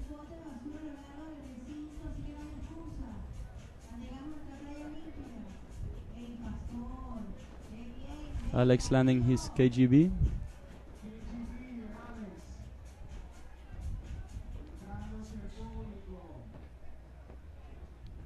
That's Sam coming in right there at the beach. He's probably no more than 15, 20 meters from us there from that angle. As we are here in the Mormai live stream studio here at Beachside. Definitely want to thank epiku.com for working with us on our live scoring system. Thank you, Epiku. And definitely want to thank Texca, our main sponsor for this event here, a Venezuelan construction firm, as well as Cantebe, who is the cable and satellite provider here, and also Siragon, fine maker of computer hard drives and accessories. And thanks to all those guys, as well as a lot of other local regional sponsors that Mormai, Atun Parawana, the petroleum company here in Venezuela, as well as the municipality of Falcón, who is the state here in Venezuela. Everyone coming together to bring this event together and make it happen. Sam riding pretty well. Let's see if we've got any score updates from our judges, just to get an idea of where we're sitting. Could you make a call right now? What do you think's happening? I don't know. Alex has been crashing a lot, but they're both doing, or like at least trying a lot of tricks, and only the 7 best counts. I think Sam is a bit catching up. I think so. It's hard to call. Alex trying his branches to blind, not making it. Right, so right now from what our judges are showing, is that Sam is winning by a bit. Lilu Gringa, as I mentioned before, the live scoring is not live. It's almost live, but we are working with Epicu to get that up and running as quickly as possible. We're basically building this whole system from scratch. As you know, surfing and other sports like that, they've got right at the buzzer.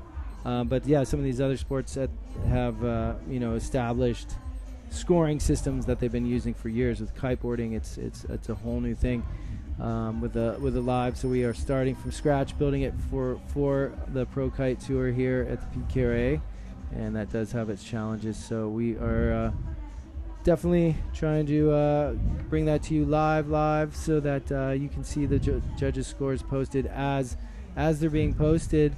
You can see some of our racing competitors hanging out right there in front of our booth. As we are definitely have the course racers on standby. We might get into some racing later this afternoon, but yesterday we got actually we did 3 races already this morning. Yep. So I'm not sure if they've been released for the day or if they're still on standby in the anticipation of running some more races after the double elimination here. But we've just seen a pretty spectacular heat. We're going to have to see if it was actually Sam Light who moved through that round or not over Alex Pastor. And coming up, we've got more action from the women, I believe, with women's heat number 21. Isn't that right? Karolina Winkowska. There she believes she should be out on the water here. Coming up next, so we'll be back to you here in just a quick break, and so stick around. We'll be back with more action live from Adicora, Venezuela.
All right, there's the countdown and the start of this women's heat. We've got Asha Litwin versus Karolina Winkowska.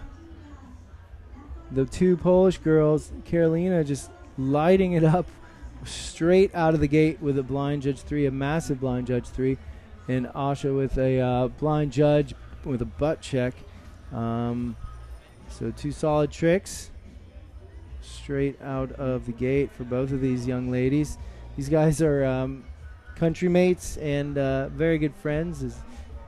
Where you usually see one, you usually see the other. So these girls are very good friends, but on the water, I'm sure they are fierce competitors. And Asha with a nice powered 313. Kite got up a little bit high, but very solid. And there's the 313 from Carolina as well. Both these girls trick for trick.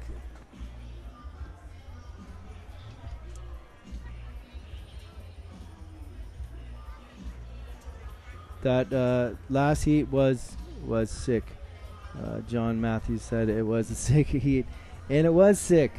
And there's more sickness to be had. And I tell you what, one of the best heats I've seen this year was from Carolina Winkoska in France, I believe. And as you can see, she rides incredibly powered for her stature and size, but I don't know. I'm sure there's a lot of people at home wishing they could ride and throw these the tricks with the amount of power that this young woman can. Nice back to blind. Kite got up a little bit high, but I mean, impressive riding from both of these ladies. I'm not sure if actually our cameraman caught that, but I caught it out of the window here as I'm bouncing from looking out the window. And down at the monitor here, you can probably see that when I'm on the live studio shot. I'm kind of mongoosing around. It's a nice slim chance from Asha on the way out. So very, very tight heat from both of these ladies. Carolina's right there pinching, trying to stay upwind. Bearing off, looking for a spot, waiting for the nice little flat section for her to throw her trick. Here it comes. Ooh. Looks like she's going for a switch back to blind. And kite down, but looks like she's going to get it up pretty quickly here.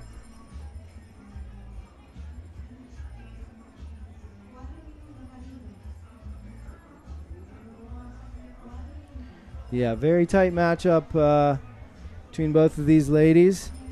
Whew, impressive trick right there from Asha Litwin. It's very tight heat, as we saw that last heat right there against Alex and Sam Light as well.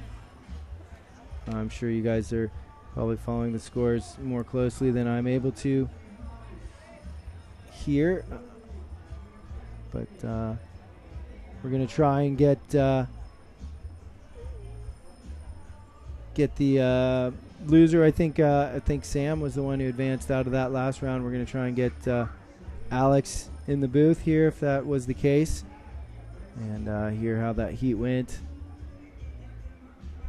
Sent Jono out on a little mission to try and rally some riders after they get off the water.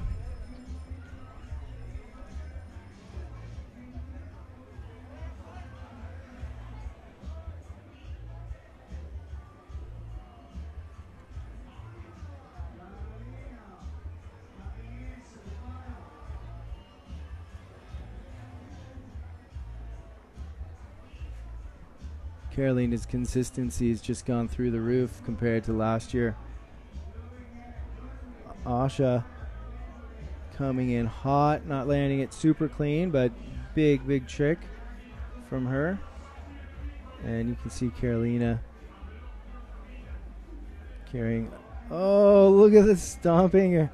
An S1 just grabbing the bar by her fingertips and riding away clean. A little bit of a hand drag. You can, I mean, some of these tricks you can just actually see that they're barely making the pass, coming down with you know, a kind of a big splash, almost like a skater doing a massive stair set. if that applies to any of you. But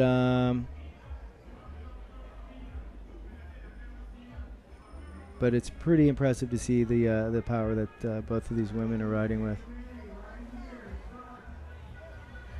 Carolina's putting her kite down again.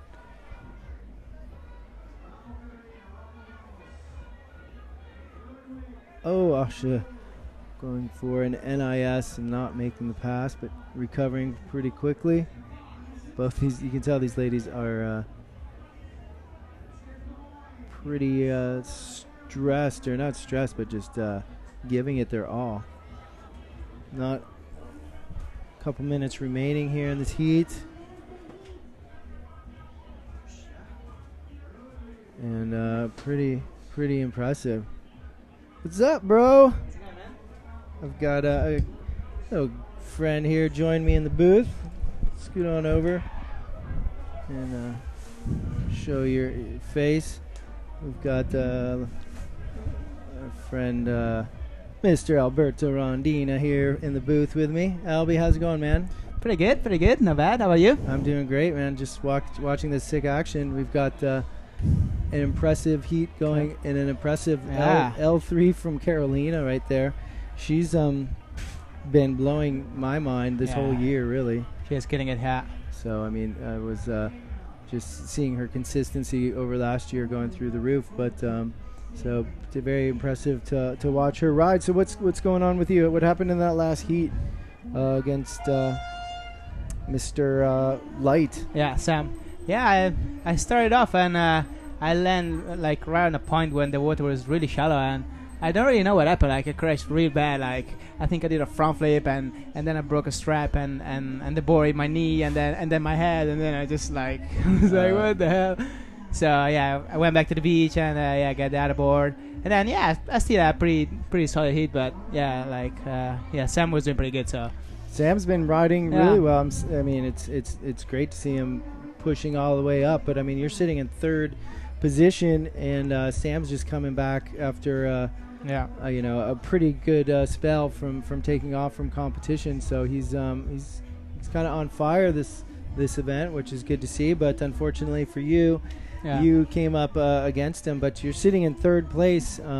Where is this gonna leave you after this event right now, do you think? I think it's still gonna be third, because in the first heat I beat Mark, and he was fourth, so that was a pretty important hit, and I had a really solid one in that one, so I passed that one, and I should keep my third place right now, so I should be alright. Good. Well, there's a lot of a few number of events still to come, so the tour season is still almost midway through. So, and we get how many discards will you get this year? Well, it depends how many events gonna be there, but with the 7 events, there's 2 discards. 2 discards, okay. So what are your results thus far? So far I got a 5th in Morocco, and then I got 2 seconds, and then a 6th. All right. So you've got, it'd be sweet to drop that 6th, and I'm sure you've got some results that you've got some podiums ahead of you. I hope so. The way you've been riding, so it's not going to be easy, as I'm sure. But it's been impressive to watch you. And to watch all these guys kind of be nipping at the the top 3's heels. It's pretty much anyone's game right now. It's not it's not easy. But what do you think of this event here in Adicora, Venezuela? Yeah, I was really impressed. I thought we were coming to this super small town on the beach with nothing around, kind of like Morocco. Like just us on the beach and nobody else.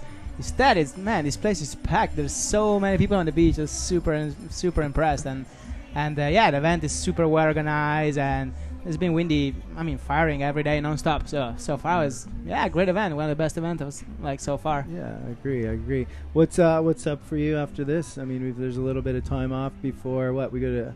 I guess Germany's our next freestyle stop. Yeah. What do you got plans? Yeah, I'm gonna stick around here in South America. I'm gonna go to Brazil. Stay there for like 2 weeks. Just the time before going to Germany. Stay in the warm weather.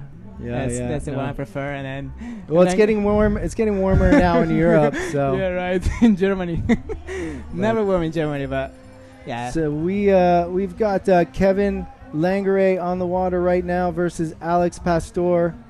Yeah. So I guess it was Alex advancing.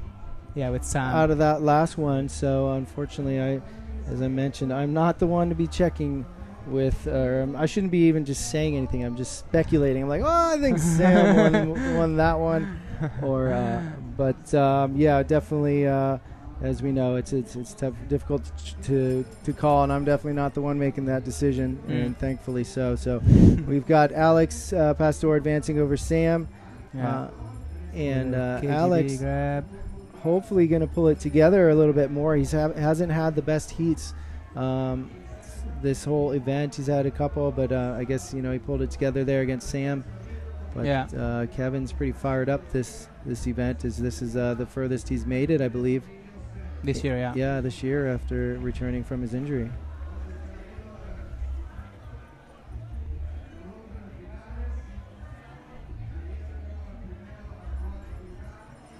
So what size kite were you on? 11. Okay. It was pretty solid, 20 knots. Sick, Mach 5. Yeah. Kevin's gonna go for a one-handed. One-handed 3-1-3 with a tail grab. Yeah, you can see he had a lot of amplitude on that and landed pretty fast too. Definitely takes some strength to pull off that trick right there. But after this, as I mentioned, we're just going to be bouncing between men and women. So we're basically, in the semifinals? Yeah, top 3. Yeah. Yep. So this is it. This is for the bacon. This is for the big money. For a podium finish. Yeah.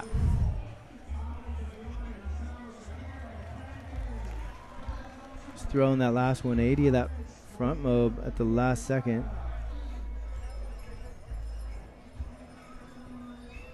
It's pretty hot in here, huh? It is hot all in here. day. Yeah, I mean, this is like, I don't need to go on a diet. I just sit in the sweat box all day for the events. Sauna, 24 hours.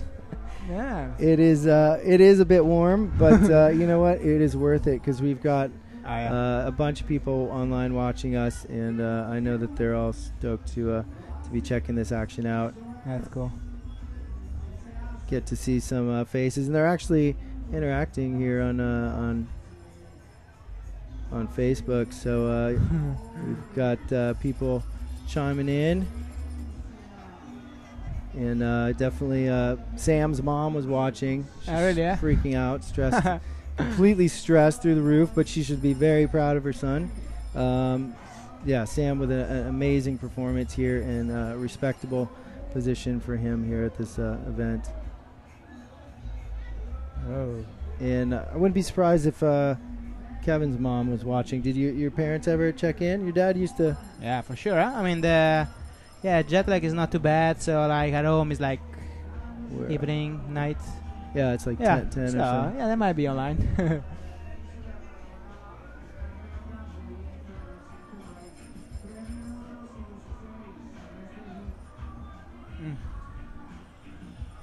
Alex definitely having a little bit better heat than the downwind side of the box is really tricky. Also in my last heat, I got stuck down there because Sam was staying kind of in the middle, and down there is way more choppy and the wind is more up and down. It's not the best spot to stay. Yeah, definitely as you kind of reach up towards our viewers' right, he gets a little bit more protected. The kickers get smaller. Yeah. Kind of tucked up there against the reef. We've got a promontory reef here that sticks out. Oh, and Kevin stomping that trick. I didn't see. He just kind of came down into frame. Double back pass. And Alex with a double S-band blind.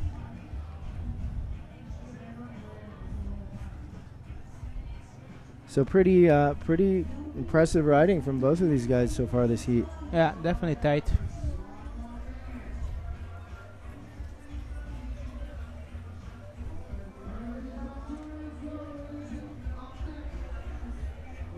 So whoever wins this heat is going to have to go up against Mario Rodwald, who's sitting in second place after our single elimination, back from his injury, first event first PKRA event back after his injury. But you've managed to stay injury-free. Yeah, so far. I mean, no big deals. Only a little scratches. Is there anything you do for training as far as cross training? Any other sports or? Yeah, for sure. It's really important. Or stretching, or what do you? Yeah, I stretch almost every day, and I do a lot of swimming because kind of like make you work with all the muscles. Yeah. So and yeah, I really like to swim or surf. That's all good. Yeah, that would be the ideal cross training situation. It's that last minute now.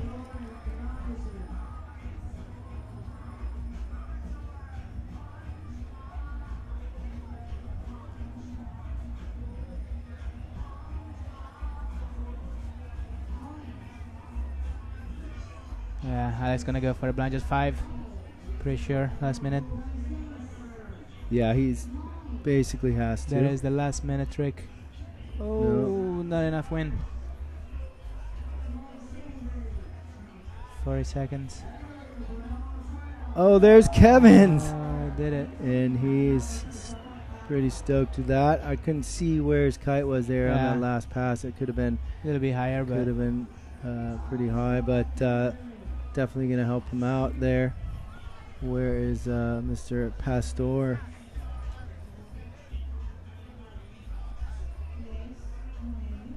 See how it's going to try again.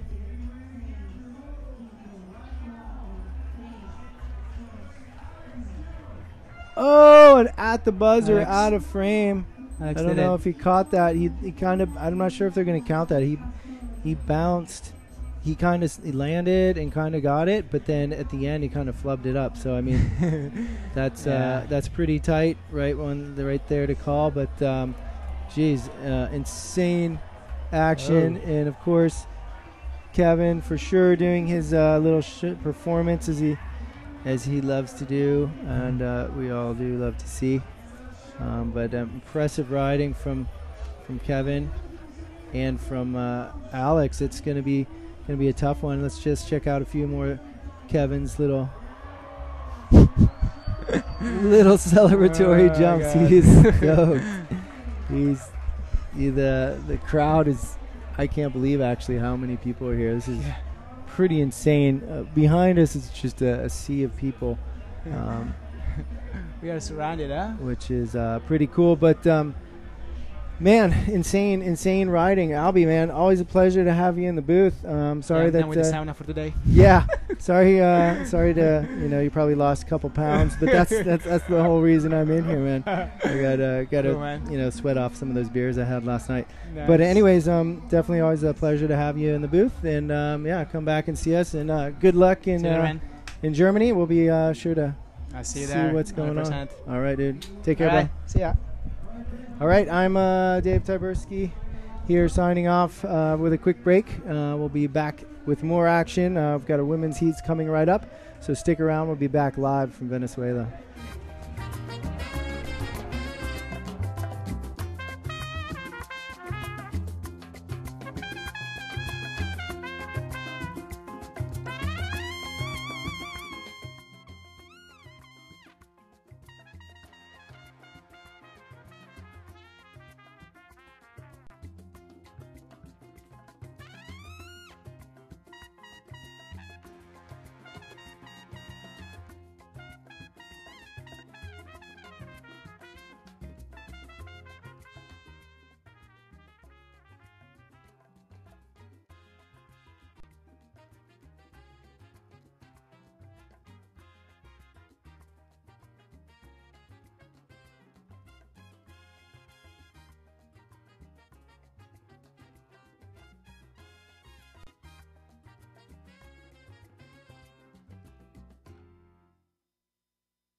Right. That was a big heat, Alex and Kevin. Yeah, that was a sick heat from both those guys. Not sure who won it, but Kevin had some good tricks. Kevin So had did some Alex.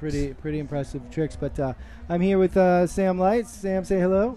Hello, everyone. All right. Hello, everyone at home. We're going to cut straight to the action so you guys can see this heat with Carolina against Gisela, isn't it? Who do we have here? Yeah. Yep, Gisela Pulido versus Carolina Winkoska. But Sam, I want to hear how that heat against Alex went. That was pretty close. I mean, I was almost calling it in your favor. I mean, I haven't actually seen the sheets yet. I mean, I don't see the scores either. So I was just kind of going from what I see in here. But as you know, I'm kind of like talking, just not really paying 100% attention because, as you can see here in the studio, it's everything's not always visible from this perspective. For sure, and it's sometimes hard to to see the overall score if you just see a few tricks. Unless you see it on paper, it's different. Yeah. But yeah, I really enjoyed going up through the heats and getting some practice, and it wasn't my best heat against Alex. I know he's one of the best riders out there at the moment, but I just enjoying being on the water with him and actually seeing what I could do. It was really good. Dude, I mean, you came up against the #1 seeded rider in the world on the tour right now. It's true. I mean, that's incredibly respectful position where you got knocked out at. But where does that leave you then around? I think 5th. I think it's my best result ever. So I'm really stoked. That's way better than I've got before. Yeah. So I guess the trick is just take a couple years to free ride, make some videos, and hit some sliders and kickers. And come back with a vengeance. Maybe we'll see Mr. Hadlow do that. Your countryman. But we've got pretty impressive heat going on right now with Carolina just landing something big, landing it a bit in the back seat, but riding away with it. She's an impressive She's rider. really stepping it up this year. Like, she's riding like the guys, really powered, fast. It's amazing. Good. And I think I actually had a conversation with Kevin this morning about riding bindings. So I think, especially in these conditions when you got the short chop, sometimes the landings don't always go your way. You can execute the trick perfectly, and if you hit the back of a wave, bindings are going to give you way more control. So I think here it gives you a good advantage. Carolina's coming in. Oh, S-mode. So there was a little bit of talk that we were discussing some of the tricks that you were doing. I mean, I've seen you do Pete Rose's plenty of times, and I've seen you do your chromo, but you had some tricks that were kind of like, I couldn't tell, there's like a toe side something to wrapped. Yeah. What is that? You put me on the spot here. I think it's called a fruit loop, but it's basically like a toe side S-mode kind of thing. And it was actually, I've been doing more and more toe side. Oh, that was sick from Karen. Oh no. That would have been really sick. That was. Yeah, I've been doing a lot of toe side just because it's different, something new. And when the new judging system came out, and it has a toe side category, I figured not many riders would be doing so much toe side, so it's a good opportunity to capitalize on other people not doing it. Definitely. But it definitely takes a while. It's like learning to rayleigh. You can't do all the tricks from your first rayleigh. It takes a long time to perfect your toe side edge as well. Well, I'm sure. Just, I mean, for me, the challenging part is the load and pop from the takeoff, from the toe side. Yeah. It's easy on my proper, bottom turn side. But switch is really... Switch toe side's impossible, yeah. Bolding was chiming in, James, from Hatteras, and we were kind of bantering back and forth on what the name of the trick was. But his missus is competing as well, you know that?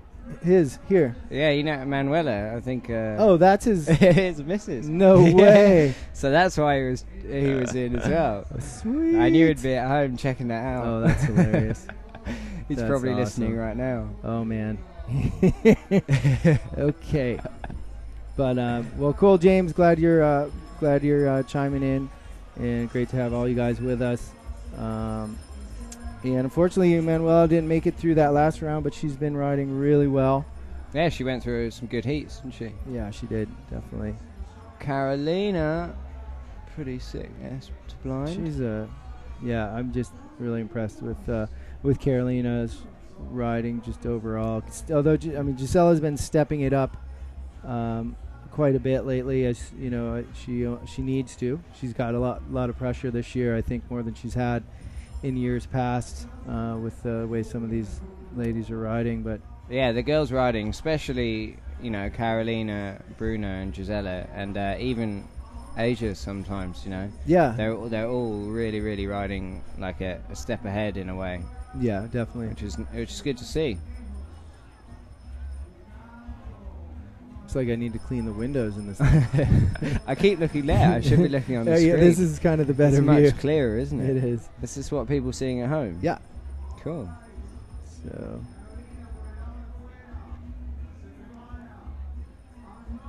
So what's up for you next? Where you I'm actually heading over to Oregon, to Hood River. Yeah. On Monday. I'm looking forward to that. Heck. Yeah, I wish I was supposed to, I think, judge, but it's expensive to get back for me, and I've got to go straight to Turkey after this. So unfortunately, I'm not going to be able to be with you guys this year at the Rosham Throwdown. It should be a good event, and I'm doing some of the like a Nash Nation tour. We're doing some demo stops and heading up into Canada. Okay. It would be nice to see more of America, and then should be hanging out in Hood River for a couple of weeks. That's my spot. It's a really nice spot, you know. The cool thing about Hood River is that it's so diverse. You drive around the corner and it's windy, and you know you're on a river miles away from the sea.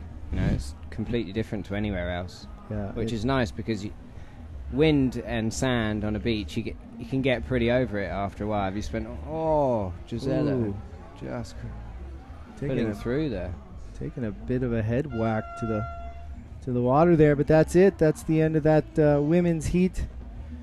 What was that? Women's heat number 21, I believe. I think Kevin passed. So who's next? Kevin. That would put Kevin up against Mario, which it's a big heat. Be an interesting heat. But I mean, Kevin has got to be pretty stoked on that. You had a bunch of people chiming in for you today and yesterday. Looks like Des Walsh, Damien. Hello, it's my dad. Nash. A few seconds ago. Yeah. So I'll just give you a shot of our studio here. Sam Light here, Dave Tyberski. That's everyone at home. So yeah, we can see your text. We just have to like scroll over and take our eyes off the camera and off the action to do so. But it's worth it.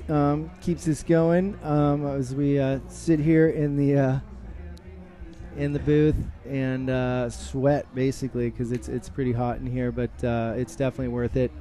And I hope you guys think it's worth it too, because the action's been as hot as it is here inside this booth.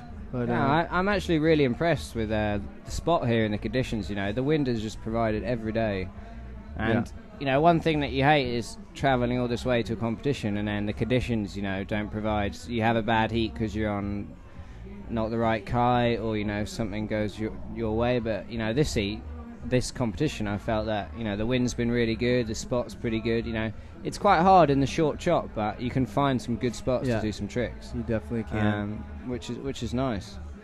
And there are a number of other spots around here. We went to a place called Matagordo, which is a nice little flat water spot.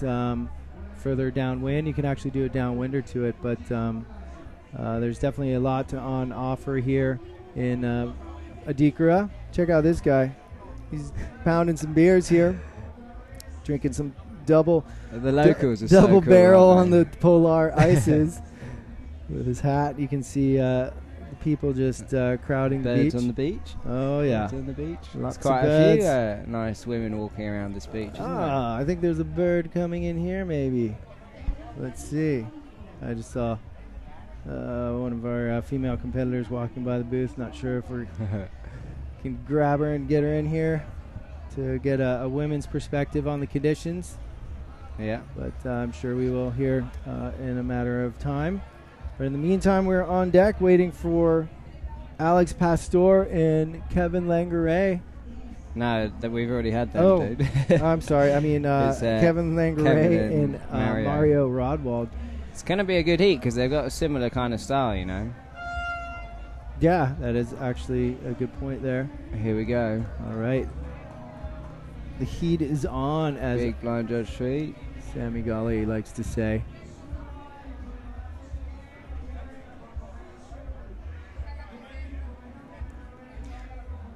Kevin loves getting the crowd going. Doesn't Yeah, he? he's definitely a showman, and you know, it's good to have that in the sport too, for sure. I wish I had time for that in my heat. Yeah, well, 7 minutes goes quickly. But the new format works so well because it's like a trick a minute. You know, you can actually have attack without doing anything. You don't have to worry about doing lots and lots of tricks for the overall impression. You can get your breath back, compose yourself, and actually execute a much better trick. Right. The new format lends itself to that. So we just heard a buzzer. An AP was abandoning that heat, I believe. I'm not sure Mario knows. He's going for it. Oh no, he does. All right. So I'm not sure what's going on, folks. We're gonna take you back to the beach or the water shots here until we find out what's going on, because we just heard that buzzer. I thought the heat was beginning, but that long bell right there signifies that the heat's been abandoned for some reason. Should switch to the silicon cam. The silicon cam has been in effect throughout the day yesterday, and probably will resume at some point. But in the meantime, these guys are out jumping around and putting on a show for the spectators. So in the meantime, we are going to take a short break and find out what's going on with our heat with Kevin Langeray and Mario Rodwald. So in the meantime, I'm Dave Tyberski and Sam Light live from Venezuela, and we'll be right back with more action.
right, and we're back here in the studio. Dave Taberski with Sam Light. Hello, everyone. Here live from Adicora, Venezuela. We just had to go through a cycle to not break our sequence here, giving the riders a break. And we are getting back into the action here with starting of heat number, what do we have? Heat number 46, which is Kevin Langeret. It's a big heat. Versus Mario Rodwald. So Mario's been riding really well. Mario's really riding impressed me. incredibly well. Just first PKRA event after coming back from an injury. And Kevin, as you all know, was out for some time. So it's his first tour year in about a year and a half. And he's got his best placing so far for the tour season. So I'm sure he is fired up to see where he can get, as he's can be fourth. I think fourth's the worst he can do right now. I believe so. Yep, fourth. So he can, heck, he could go all the way, that's for sure. So we've got Pastor, Kevin, Rodwald, and Yuri. So no, maybe third's the least he can do, because he just advanced. Pastor's gone. Pastor. So it's Langry, Rodwald, and Zune left. So as you know, or as you may not know, actually the way the double elimination works is if the winner of the singles gets beaten as someone climbs up through the doubles, they have to get beaten twice. So they have to actually get beaten twice to be dethroned. Oh, Mario going down on a slim 5 there. See, that was typical, you know, he executed the trick correctly. It was just one of those things. And you see now he's lost his board, you know, another advantage of bindings. I'm just going to drop that in. Yeah, he's running back to get his board. And yeah, that's an interesting note, is that both these guys are not wearing bindings. They've got foot straps, so funny flip-flops things. Similar kind of style, actually. They're like Crocs, aren't they? Actually, one of my friend Sky Solbacks, his dad, like bolted on some Crocs onto his kiteboard. Yeah. I actually thought about just putting shoes on. It might work pretty good. Probably not a bad idea. I mean, just bolt some like big work boots on. I mean, that's basically they've just bolted wake. They're actually snowboard boots now. Is basically similar technology of what a lot of the closed-toe wakeboard boots are. A couple of solid tricks there from Mario and Kevin. KGB. I tell you what is interesting. You see, like, you know, Mario can see Kevin now, and for the first time today, normally I like watch what the other person does, and I decided today it's not a good idea to watch him. You see, look, Kevin landed it, and Mario butt checks it. I think if you're ahead, like, you can't see the other person. You're only thinking about your trick. You know? Right. You can find yourself a good space, whereas otherwise you're kind of checking out the other guy, see what he's doing. But it's your heat, you know. Yeah, for like, sure. To be honest, any of these guys in the comp could go all the way. It's kind of it's a heat against yourself. Yeah, it is. I mean, so much of this is mental, because all of these guys are incredibly talented athletes. That's for sure. Nice Indy KGB from Mario. And that one trick where you made an example of, Kevin did a trick, and within 2 seconds Mario threw his trick. And someone who was in the booth, I think Kevin mentioned, that's a really bad strategy, because to do the same trick with the tablets, after you do a trick, you want to wait until the judges look down and enter the score in before you throw your trick, because there's a good chance that that trick's going to be in their head, and they might not catch your trick, or they might not score it as high as they might have had they been it happens for independently watching your trick. So double back roll pass from Mario. Oh, see, Kevin going for the same trick there.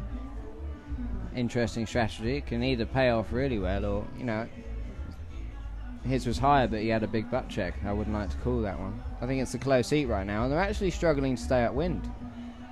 Is that right?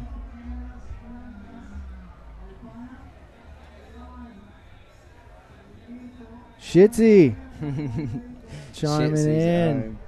Nice. We've got one of our competitors who's injured at home, Michael Schitthofer, chiming in. Shitzy, we miss you, buddy. Get better soon.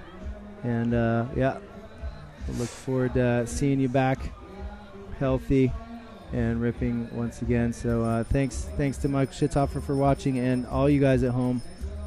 Really makes what we do a lot more fun.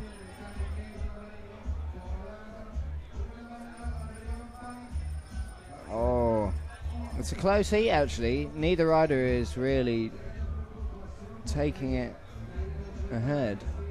It's been some butt checks. There's definitely been some butt checks, but right now the live preliminary scores, I like this. This is cool. The preliminary scores, these aren't real time. Basically, Sammy has to like enter them, approve them. Yeah, he has to approve them and enter them, so they're not coming straight off the tablets into here.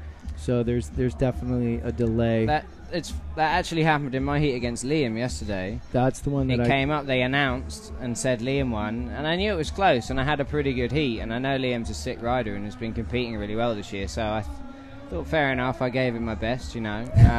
And here you are. Yeah, and then I went out to the judges' tower to check the sheets, just because it's interesting to learn, you know, what tricks score what. And Sammy asked me, "Oh, is that last trick switch or regular?" And it was my switch, and they wrote it down as regular, and it just bumped me up. So I couldn't believe it, you know. Well, it just goes to show how close the heats are, you know. Yeah, we've all definitely the riders seen some very close heats, especially here later in the. Whoa, sorry, folks. Sorry about that. Almost clicked away from the action. Don't want to do that because it's hot and heavy right now. Out on the water with Kevin Langeret from the Netherlands versus Mario Rodwald, Super Mario from Germany. Win a date with Germany by liking his Facebook page. Win a date with Germany. Win a date. if you like my Facebook page, you can have a date. Go on my Facebook page. If you go on Sam Light's Facebook page, and like it, you can win a date with Sam Light as well. Yeah. Oh, double S-bend pass and a crash with Kevin. So I wouldn't like to call this one. No, it is pretty tight, and last update shows a lead by Kevin, but Mario's been adding a few tricks onto that list right now, so it's definitely not safe to call it either way. It does look like it's getting a little light on the inside, huh? It does. I mean, it's that wind that is just picking up, you know. Basically here it's been building throughout the day, and I was stuck between going with a 12 and a 9. I've had it. So yeah, both riders look like they're not powered. Yeah, it looks a little like I can see some streaks, some glassy streaks here on the inside, and you know, could be, you can see that cloud up there in the top left that could be building and kind of sucking some of the oomph, some of the power from the breeze we got here. It's that kind of it's the warm wind, you know. Yeah, it's really warm here. Like when you ride in England, if it looked that windy, you could barely stand on the beach. You'd all be hanging onto sevens. Whereas here, because it's sunny and it's kind of not as thick, is it? It's thinner wind. Yeah. Well, here you got the humidity. Yeah. So, but it's crazy. I was riding on a 9 this morning, and was just about powered. And then just before my hit, I was like, you know, it's going to pay off to take a bigger kite. The judges are rewarding height and speed more. So I took a 12, and it really paid off, because it seems like here you can just ride any kite, you know. You can. I mean, I brought a 8 and a 12, and I could have ridden both of them every day since we've been here. You can see Mario right there coming off the water, but yeah, usually it's been lighter in the morning and building through the afternoon. We did have a couple days where it was just solid 8 meter all day, but impressive riding from both of those guys. Big heat, big heat. That was a big heat. I wouldn't like to call that one. Well, it looks like these guys are going to shake hands. Oh. And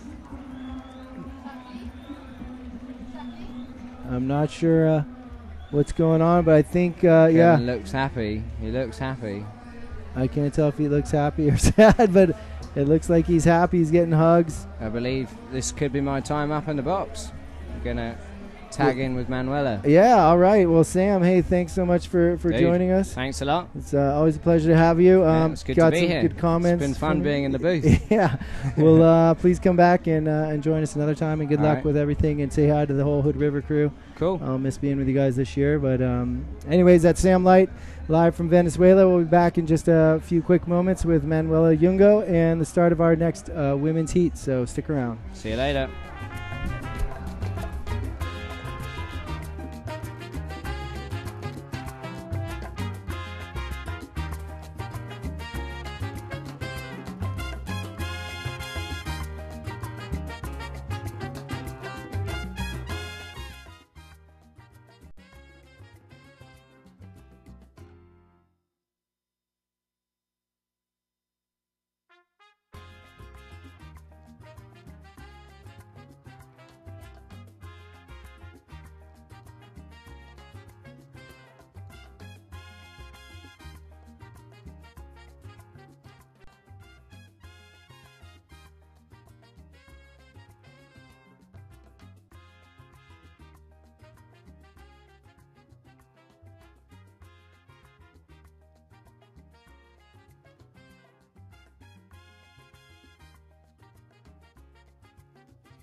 All right, and we're back with the ladies' heat, and in the booth with me, I've got Manuela Jungo. Say hello, Manuela. Hello, everybody. We've got apparently your boyfriend's watching. Oh, yeah, So, really? yeah, you didn't tell me who your boyfriend was. You just told me, my boyfriend doesn't like. So, but well, that's what cool. was I saying? Oh, nothing. But no, he's just been chiming in because obviously James is a good buddy with Sam Light, Yeah. and Sam was in the booth, and doing a great job taking us through the action. But it's good to have a female in the booth as we've got our women's. What is this? The semifinals or final? The final. Okay, yeah. so this is Gisela it. against Bruna. So pretty. I mean, you in Morocco, you had that spectacular heat against Gisela, where you took her down. It was the first time she hadn't been on the podium, and yeah, I was very lucky. It was my first competition of the PKRA. Yeah. And my first heat. Yeah, I was very lucky. First competition, first heat, and you take down the world champion. Well, that's got to make you feel pretty good, I'm sure. But she's a tough competitor. Have you met up with her again since then? I think you met up with her earlier in the rounds today. Yeah. You competed against her. No, not here. Not here. Not here, no. Okay, well, it's for sure going to happen again. So, what are you thinking about this heat? You've got Bruna, who's 2 world champions, both very strong. Gisela is a little bit. She was hurting herself like 3 days ago, I think. Oh wow! But she's mentally very strong, as she showed us. Like she made second in the singles, and now against Bruna. Yeah, well, she's just a fierce competitor. I mean, she's been doing this since she was, I don't even know, 12, 13. Yeah. I remember her dad kind of just holding on to her, pulling her up the beach in Cabarete. During the competition, she was just this little thing, but she's matured into an aggressive young competitor, and definitely has what it takes mentally and physically to be a world champion, as she's shown so many times over. Yeah. I'm not sure how many time world champion. I think she's like 9 times with being world champion on the KPWT as well as on the PKRA. So she's been our world champion for a number of years in a row now, with a nice slim chance. Kite a little bit high, but Bruna is always up there, and it seems like it's almost always Bruna and Gisela battling this it out. season Bruna is very strong. She was riding always like so high and powerful. I really like her style. Yeah, definitely. And it's going to be hard for Gisela to beat her. because she has to win twice against Bruna, because we are in the double elimination, so the second has to win twice against the first. So it's definitely hard for Gisela. So I think she's got a slim and a switch slim. I think she did a slim on her other tack too, and she just pulled another, well, NIS. Oh, Bruna going for a back to blind and not getting the what she needed out of her kite, or what out of her board rather, for pop. But it looks like the conditions are getting lighter. What size kite were you on in your last heat? In the last heat 9, because the first heat I was on 7, but totally underpowered. That's why I decided to take 9. The wind is a little bit gusty, like we have like some stripes. Yeah, no, I can see it on the inside. Sometimes the wind just blows. Yeah, it seems a little bit more holy than it has in past days.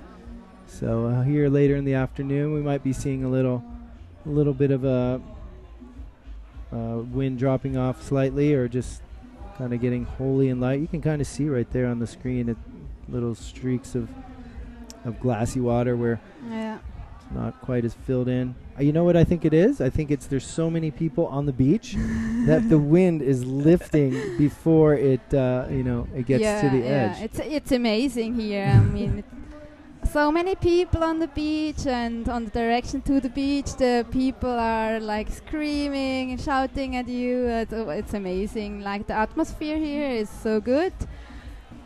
I was first a little bit afraid to come to Venezuela. I heard so many bad things, but now the people are so friendly. I feel good here. Yeah. I feel welcome. It's a very nice event. Oh, wow, nice from Gisela back to blind. From Bruna. That was very nicely executed. Gisela with a front blind. Yeah, we I guess I showed up a day after you, maybe. I'm here since the 5th already. The wind was very strong during the first days. Like first week when I was here.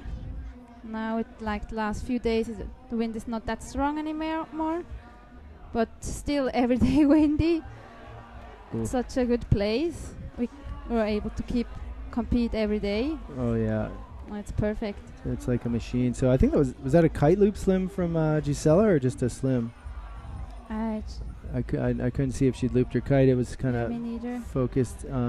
It's very hard to see here on the screen. Yeah, I mean, we're watching it here. I'm switching from the screen to the window to the screen. Yeah, it's got its challenges, but I think everyone's super stoked at home because they get to, basically see the action, watch their friends and favorite riders. Yeah, it's very good to have the live stream. So friends or family can watch it at home. Yeah, we've had a number of people commenting.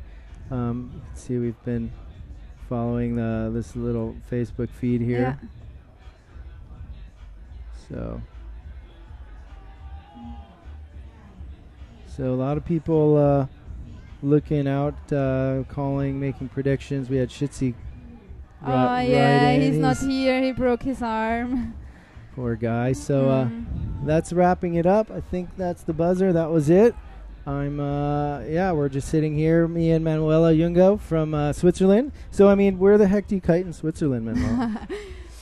Not that often, because we have like one lake up in the mountains where I can kite like in July and August, so I have to travel the most of the time. Right. But could be worse. Where's your favorite spots to travel to? The favorite spot, I really like Brazil. Yeah, because it's windy every day, and I found this nice little spot, Paranova, 2 years ago. Nice little lagoon. Yeah, that seems to be a lot of the top riders' particular favorite spot, because you've got a lot of wind, and but it's getting a little bit more expensive there. I remember going back. Yeah, that's true. The flights are very expensive, and the economy in Brazil is growing. So yeah, for sure. So so Venezuela, would you recommend that as a place to come train, or at least if you want to go kiteboarding? On vacation, and you got 6 days. Yeah, definitely. It's very not a bad nice here in spot, huh? Venezuela. Yeah, not a bad Windy every spot. day. That's what we are looking for. Yeah, for sure, Wind, huh? wind. Yeah.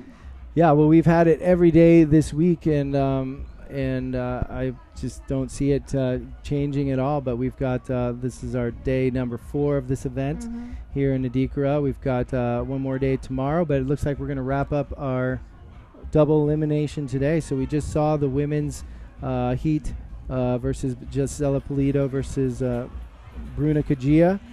Spectacular performance from both of those ladies. Did you?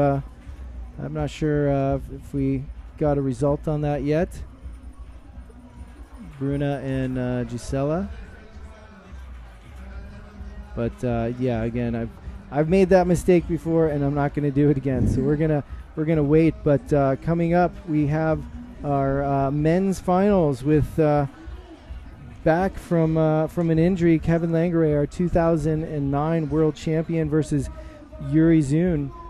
Coming up right here on deck. But in the meantime, you've got myself and Manuela Jungo here going to call the men's final. You got time to sit around and check out the men's final with me? Yeah, sure. All right. Well, I'm sure you folks at home are stoked to see some of the faces here we've gotten in the booth. Kind of, it's a different scene when you get to see photos of your favorite riders and magazines and on the videos, but when you get to see them and even interact with them, with us on the Facebook thing, it's even that much cooler. So thanks you guys for tuning in, and we are just moments away from the start of this men's heat, and there it is. That's the buzzer, and that's Yuri Zun right there, currently in first place right there, lighting it up. Kevin Langray right there on the green board. Both of those guys with a single trick under their belts. And the beach is just firing with enthusiasm, and the crowd is insane. So Kajia advanced over Pulido, is that right? All right, we have Bruna Kajia advancing, winning that women's final right there against Bruna. Or against Gisela, and Gisela was first in the, or was she second in the singles? Second. Okay, yeah. So Bruna's sealed the deal. Yes. So that is a very happy time for Bruna and her sponsors. I'm sure she's going to be very pleased with that. Congratulations to her. But in the meantime, we are still deciding our men's double elimination winner here on the water with Kevin Langare and Yuri Zun.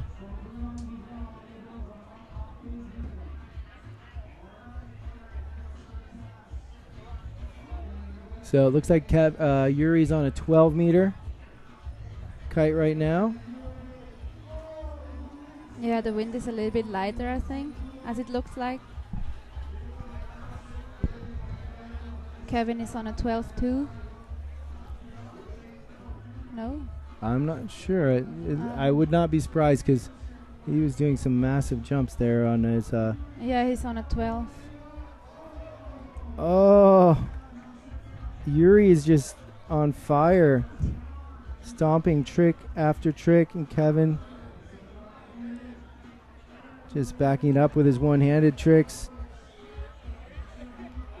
Seemed like Yuri came in and out of his trick with a little bit more power and speed, but that one-handed stuff is not easy, so it is going to be interesting to see how our judges are scoring that. Let's see if we can get that.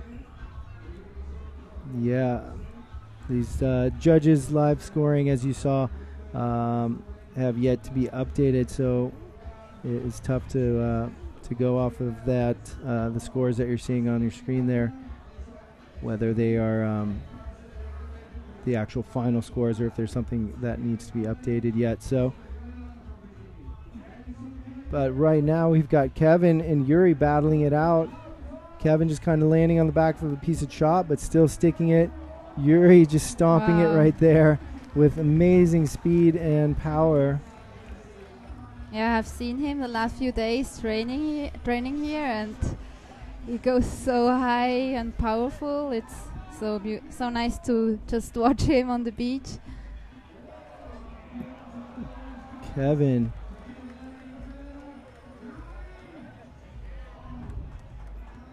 amazing riding from both of these guys. Kevin's riding foot straps, and we've got Yuri. I think this is his first event. Yeah, in the boots. first event for him with boots. I know he played around with boots a little while, but he's just taken to him very quickly, as I think his style just lends itself to. I mean, he goes in. He goes fast and hard, regardless. So if it's going to give him that extra little, the extra advantage of being able to ride away from some of those powerfully executed tricks, then I'm sure it's going to pay dividends for him here in the competition. Nice front mob from Kevin Langouret coming in. Out the back is Yuri Zun.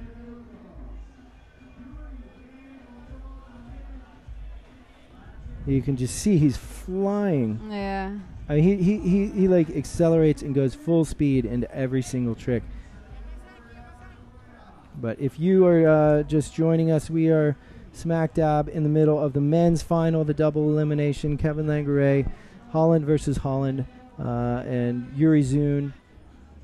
I'm Dave Taberski here in the live studio with Manuela Junga. Hello. And we are bringing the action from Venezuela to you live, as this is a phenomenal heat shaping up right here. Wow. And Kevin is fired up. He's got the just the stoke from advancing as far as he had. This is the best result that he's gotten all year. Exactly. I think now he's back again. Yeah, I think this could be the one that he needed to get his head back in the game. And he's just a good competitor, He's just, I was mentioning earlier that, some of it is being an incredibly talented athlete, but a lot of the riders are, just incredibly talented. But I think a lot of it comes down to like whether they can keep it together in their head and be as competitive mentally as they are physically, and just especially after like such a operation he had. Such a long recovery time. I think it's very hard as world champion to come back, and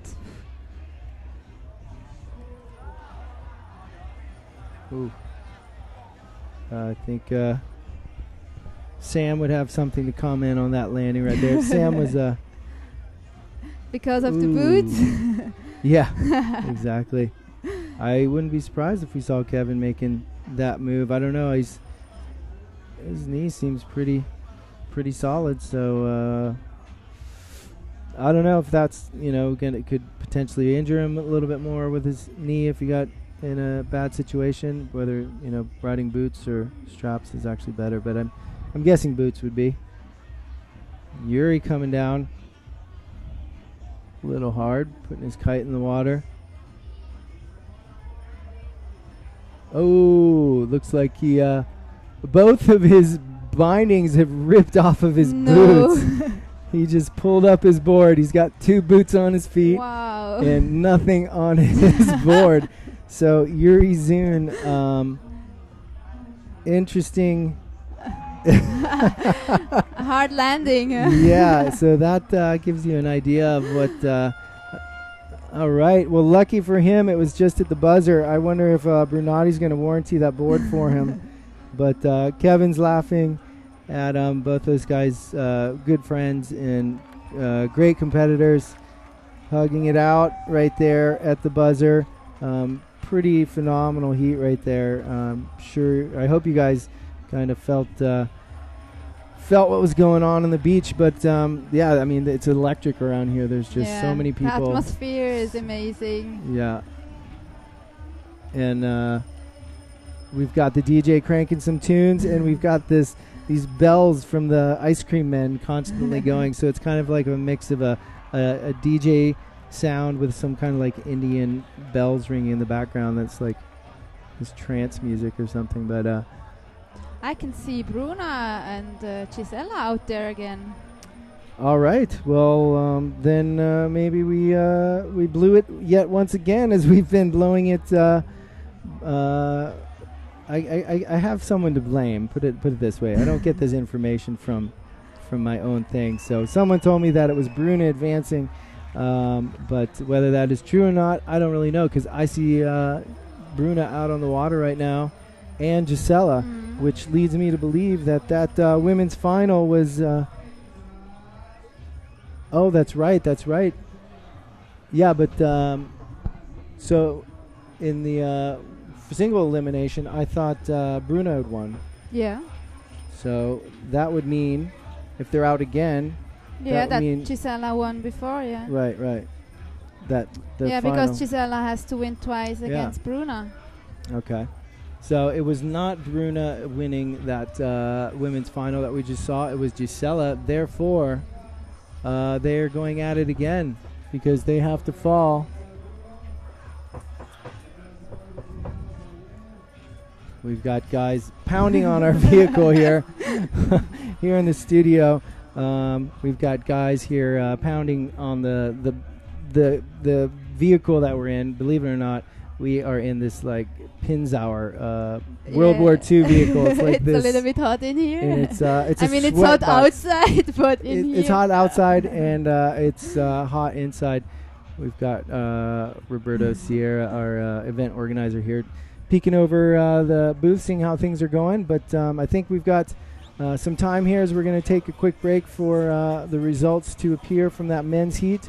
And a few minutes remaining until we get, actually no, we've got a yellow flag up. So we've got just under 1 minute until the start of this women's double elimination final yet again. We've got Bruna Kajia on the water against Gisela Polito. So let's take you back to the action with Gisela Polito lighting up with the first trick.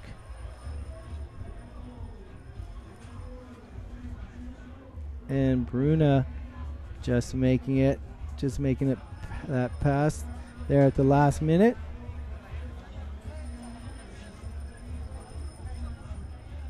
This is going to be the real test. So yeah.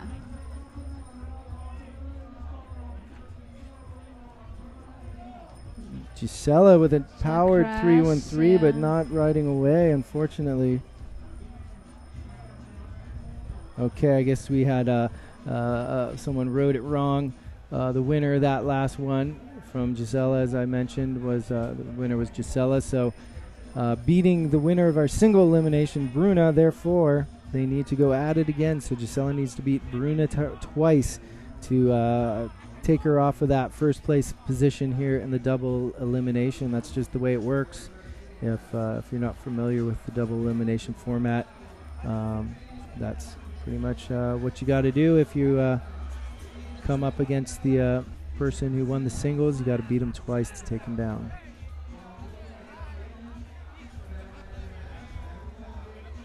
There's Gisela's 313 that she kind of flubbed last attempt.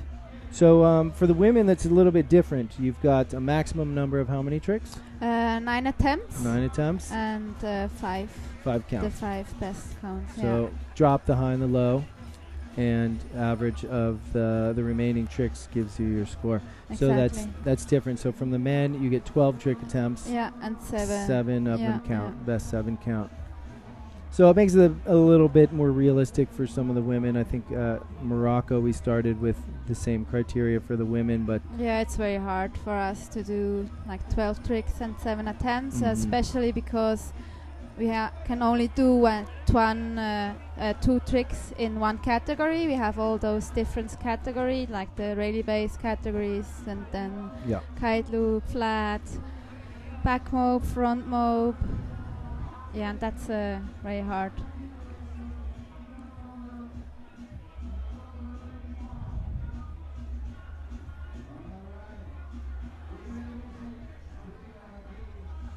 So we've got Gisela wearing riding foot straps, although she was riding boots last week out at an event in Cape Hatteras. I'm not sure why she kind of Triple S, yeah, but I talked to her and she still feels better.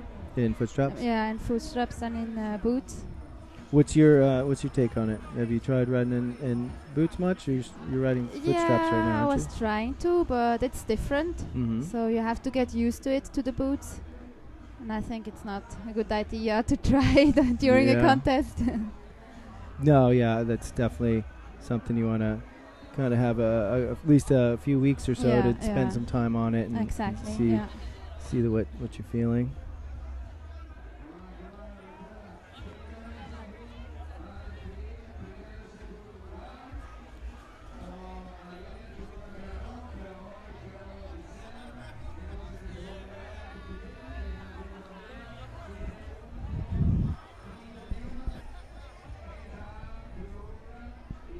So Bruna looks like she's looking for the right spot to throw her next trick, but there she's found it. Nice little S bend blind.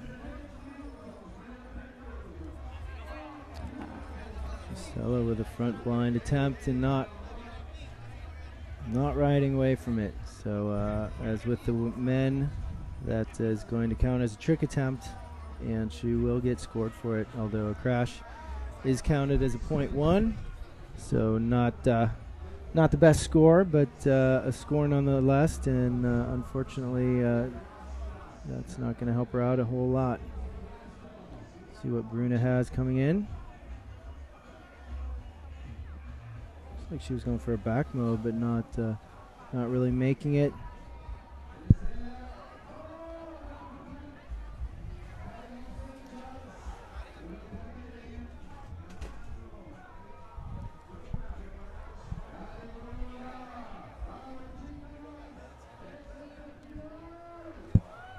All right, we're still waiting for our judges to confirm the winner of that last men's heat between Yuri Zun and Kevin Langray. Very close match. I'm sure you can see the points there at the bottom, giving you an idea. But as we were waiting for those final tricks to be confirmed and put into the system, we can't make the call. So you guys stand by, and maybe we'll just. Maybe what we'll do is we'll just keep you guys in the dark on who these winners are, because I think they're going to do an award ceremony right after this, like we did yesterday. So stay tuned for that, as we're not going to let you know who's winning either of these two events until they tell us on the beach. Yeah, it's going to be interesting because both were riding so good. Yeah, that was an incredibly close match. Yeah. And if you missed that, Yuri Zun breaking off both boots. Gisela just did a really nice kite loop slim.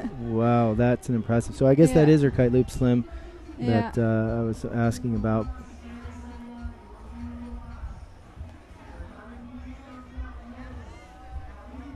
It looks like Bruna's having a little trouble with her the power. I don't think she's getting what she needs as far as power.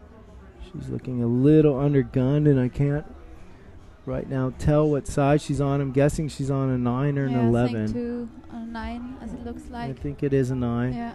And I think she'd probably be a little more happy right now on an 11 meter.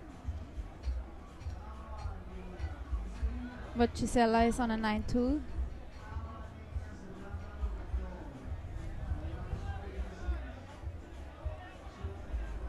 So you're staying with Gisela right now at Chicho's in the same posada, right? Yeah, exactly. We found this very nice posada here in Adicora.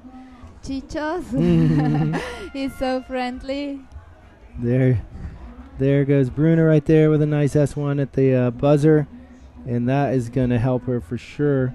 But we are going to have to wait, see what the judges say, as they're the ones to decide. We'll give you a little footage here of Gisela coming off the water, and as we do here, regardless of whether we have to run another heat against those men or the women, I think we are gonna take a quick break and come back to you with more action live from Adicora. I'm Dave Tyberski here with Manuela Jungo here in the PKRA live stream studio with all the action live from Adicora. So stick around. We'll be right back with maybe the results of the men's and women's, and we're going to keep you in the dark, so stick around. We'll be right back with more action.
All right, we are back. Thanks, guys, for staying with us. We've got our finalists there on the beach at the water's edge, basically about 20, actually like 10, 15 meters from where we are sitting now, right outside. So we've got a front row seat for this, which is awesome.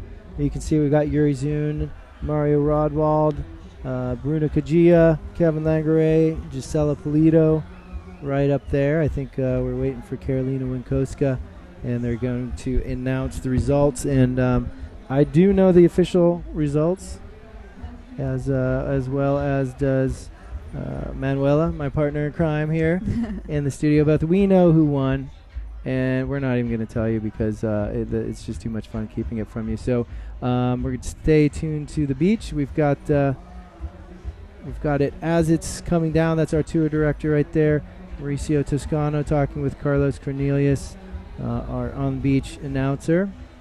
And there's Karolina showing up. So we'll try and get a little bit more of that beach camera audio in there for you guys. Hopefully it's not too much. But I'm sure you can hear it coming through our microphones as we are just feet away from both of these guys.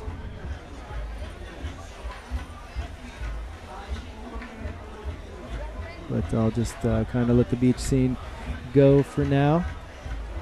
Yeah, there are a lot of people here, a lot of cameras are here.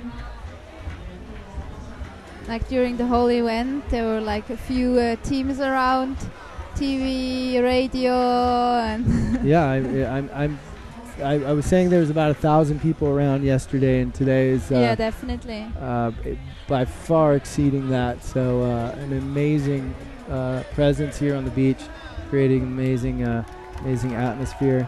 And that is Jeremy Lacadier, our tour cameraman, getting some of this footage here from the beach.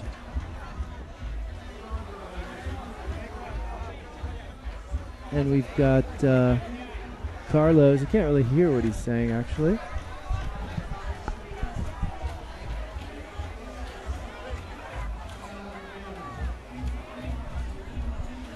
But right there is the podium they're bringing in there. That is Mauricio Toscano there setting everything up. And I guess you guys are going to see for yourself.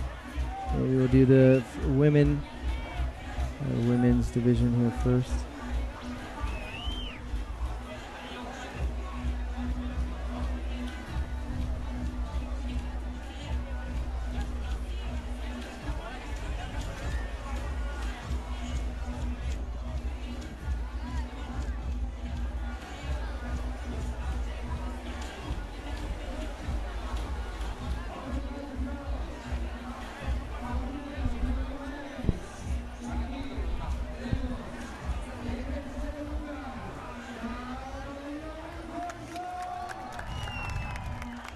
And there you have Karolina Winkowska, our third place finisher here in Adicora, climbing onto the podium there from Poland.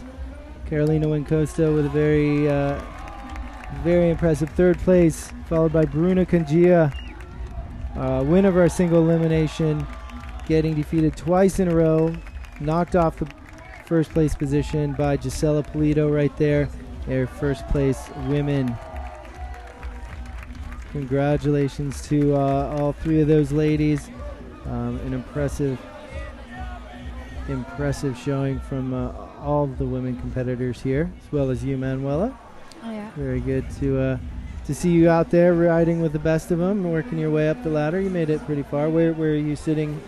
Where did you leave off? Like, what place would you be? Fifth. Fifth. All right. Hey, well, that's very respectable.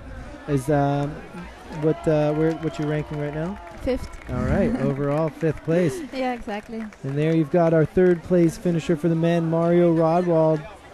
Yeah, very nice comeback from him. It's his first event this year. And there you have it, Kevin Langare claiming second.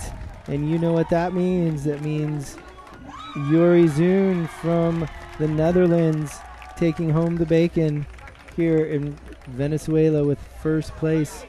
So Kevin has just got to be completely stoked out of his mind after such a long comeback. And here, the 4th freestyle event of the PKRA Tour, finishing 2nd. Mario Rodwald finishing 3rd, and Yuri Zun, of course, finishing in 1st place. Congratulations to all of those guys. We'll see if we can get some of these riders in the booth after they get down off the podium. So you've got it right there. We've got, for the women, 3rd place is Carolina Winkowska. 2nd place, Bruna Kajia from Brazil. 1st place, Gisela Pulido from Spain. And men's 1st place, Yuri. 2nd place, Kevin. And 3rd place, Mario. So impressive performance from all those guys. So we're going to try and grab one of those guys, get them in the booth. But in the meantime, I want to thank you, Manuela, for joining us for this finals. It was great to have you in the booth. Yes, so, thank you. Good luck in your next event, which I guess is Germany. Yeah. And we'll look forward to getting you back in the booth in Germany. So thanks again. And we're live from Germany. We're going to be right back with one of our podium finishers here, live from Venezuela. So stick around.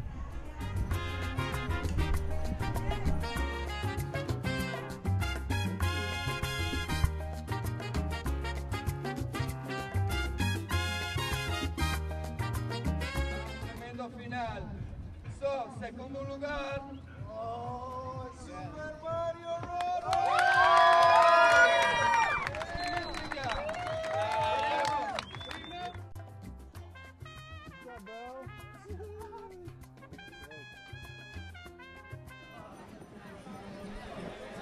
Yeah, what it is. All right, we're back live in the booth with the man of the hour, Kevin Langereg. Dude, congratulations! What amazing! Thank you very much, dude. You've earned it. You've been hungry for it. You paid your dues. You're down for a year and a half, and you were humble about coming back, not expecting too much. And here you are, 4th event of the tour season, and sitting on the podium in 2nd place. How's it feel? It feels awesome. It really, I am so stoked. I did a couple tricks and I was just shouting. I was like, I put so much effort in it to come all the way back. You know, it was a long way. Like, took me 2 years to get back on the podium, and man, I'm back on track, and I'm feeling strong, and I'm ready to hopefully end up a couple more times on that podium this season. I'm feeling strong, and yeah, I'm just super stoked. Yeah, I didn't deny or doubt that it would be possible, and I'm just glad to see that you're actually realized it for yourself, because I know you've been working really hard for it, and yeah, congratulations. Thank you. Thank you guys at home as well for watching. It's awesome. Tell your friends and family that this stuff is on, because we need some more watchers, huh? That's for sure.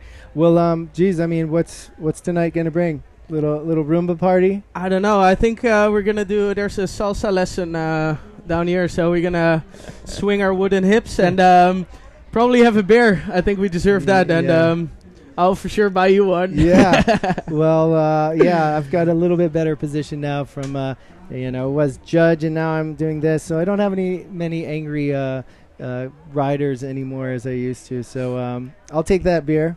Cool. Sure. So congratulations, Kevin. It was a long time coming, and I'm glad that you're back on top, and I look forward to seeing you climbing up the ladders as we move on throughout the tour. So stoked. Best of luck, and see you guys in Turkey and Germany. All right. Enjoy, bro. Bye-bye. I'll catch you later.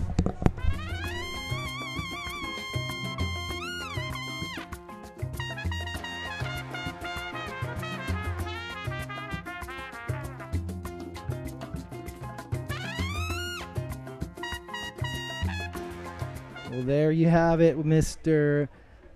Kevin Langeray. Man, super stoked for him, and he's clearly stoked as well.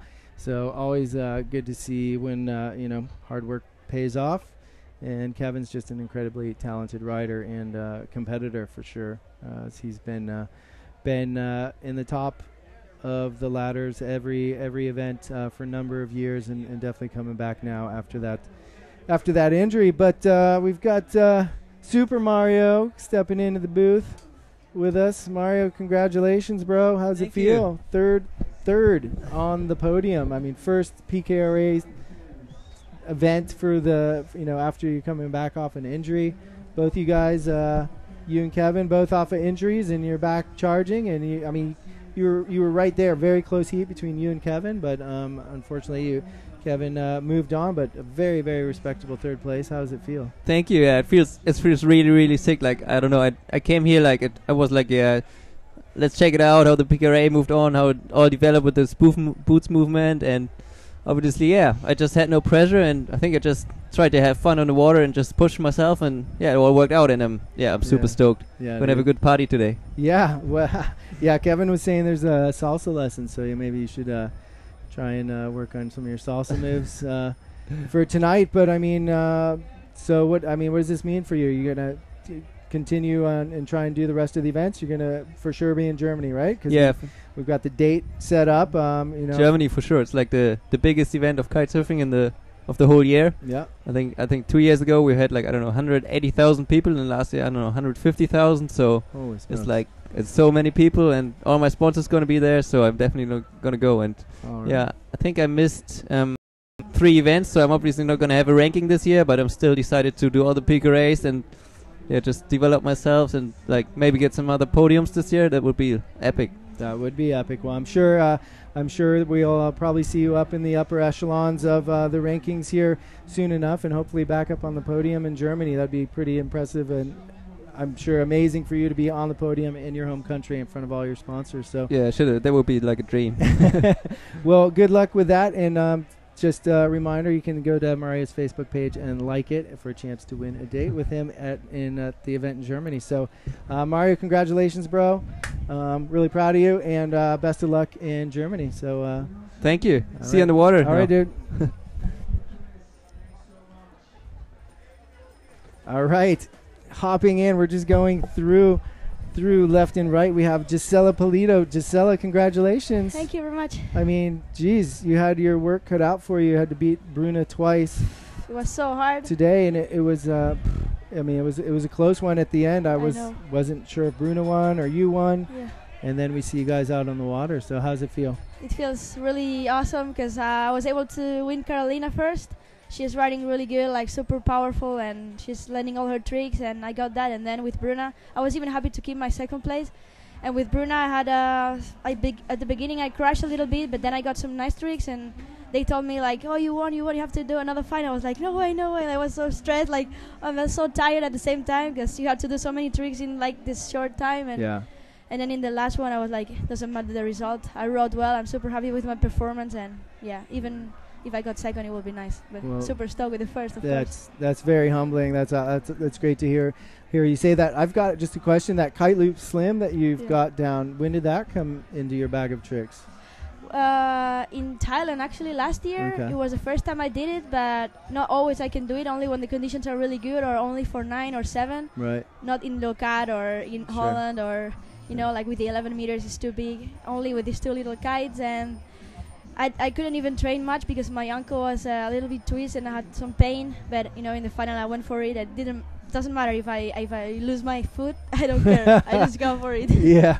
Well, you went for it and you stuck it, and it was an impressive trick and an impressive heat from you. Thank Always a good performance. I mean, you and Bruna have just been, you're always kind of in the final, battling it out. I mean, it's got to feel really good, especially coming in from second and then beating them twice. It's just like. Yeah. Wow. Well, congratulations to you. Thank you very much. I'm really happy for you, and looking forward to seeing you in Germany. Yeah, for sure. I'm too. Next event, really want to go there. All right, Gisela. Well, good luck, Thanks. and talk to you later.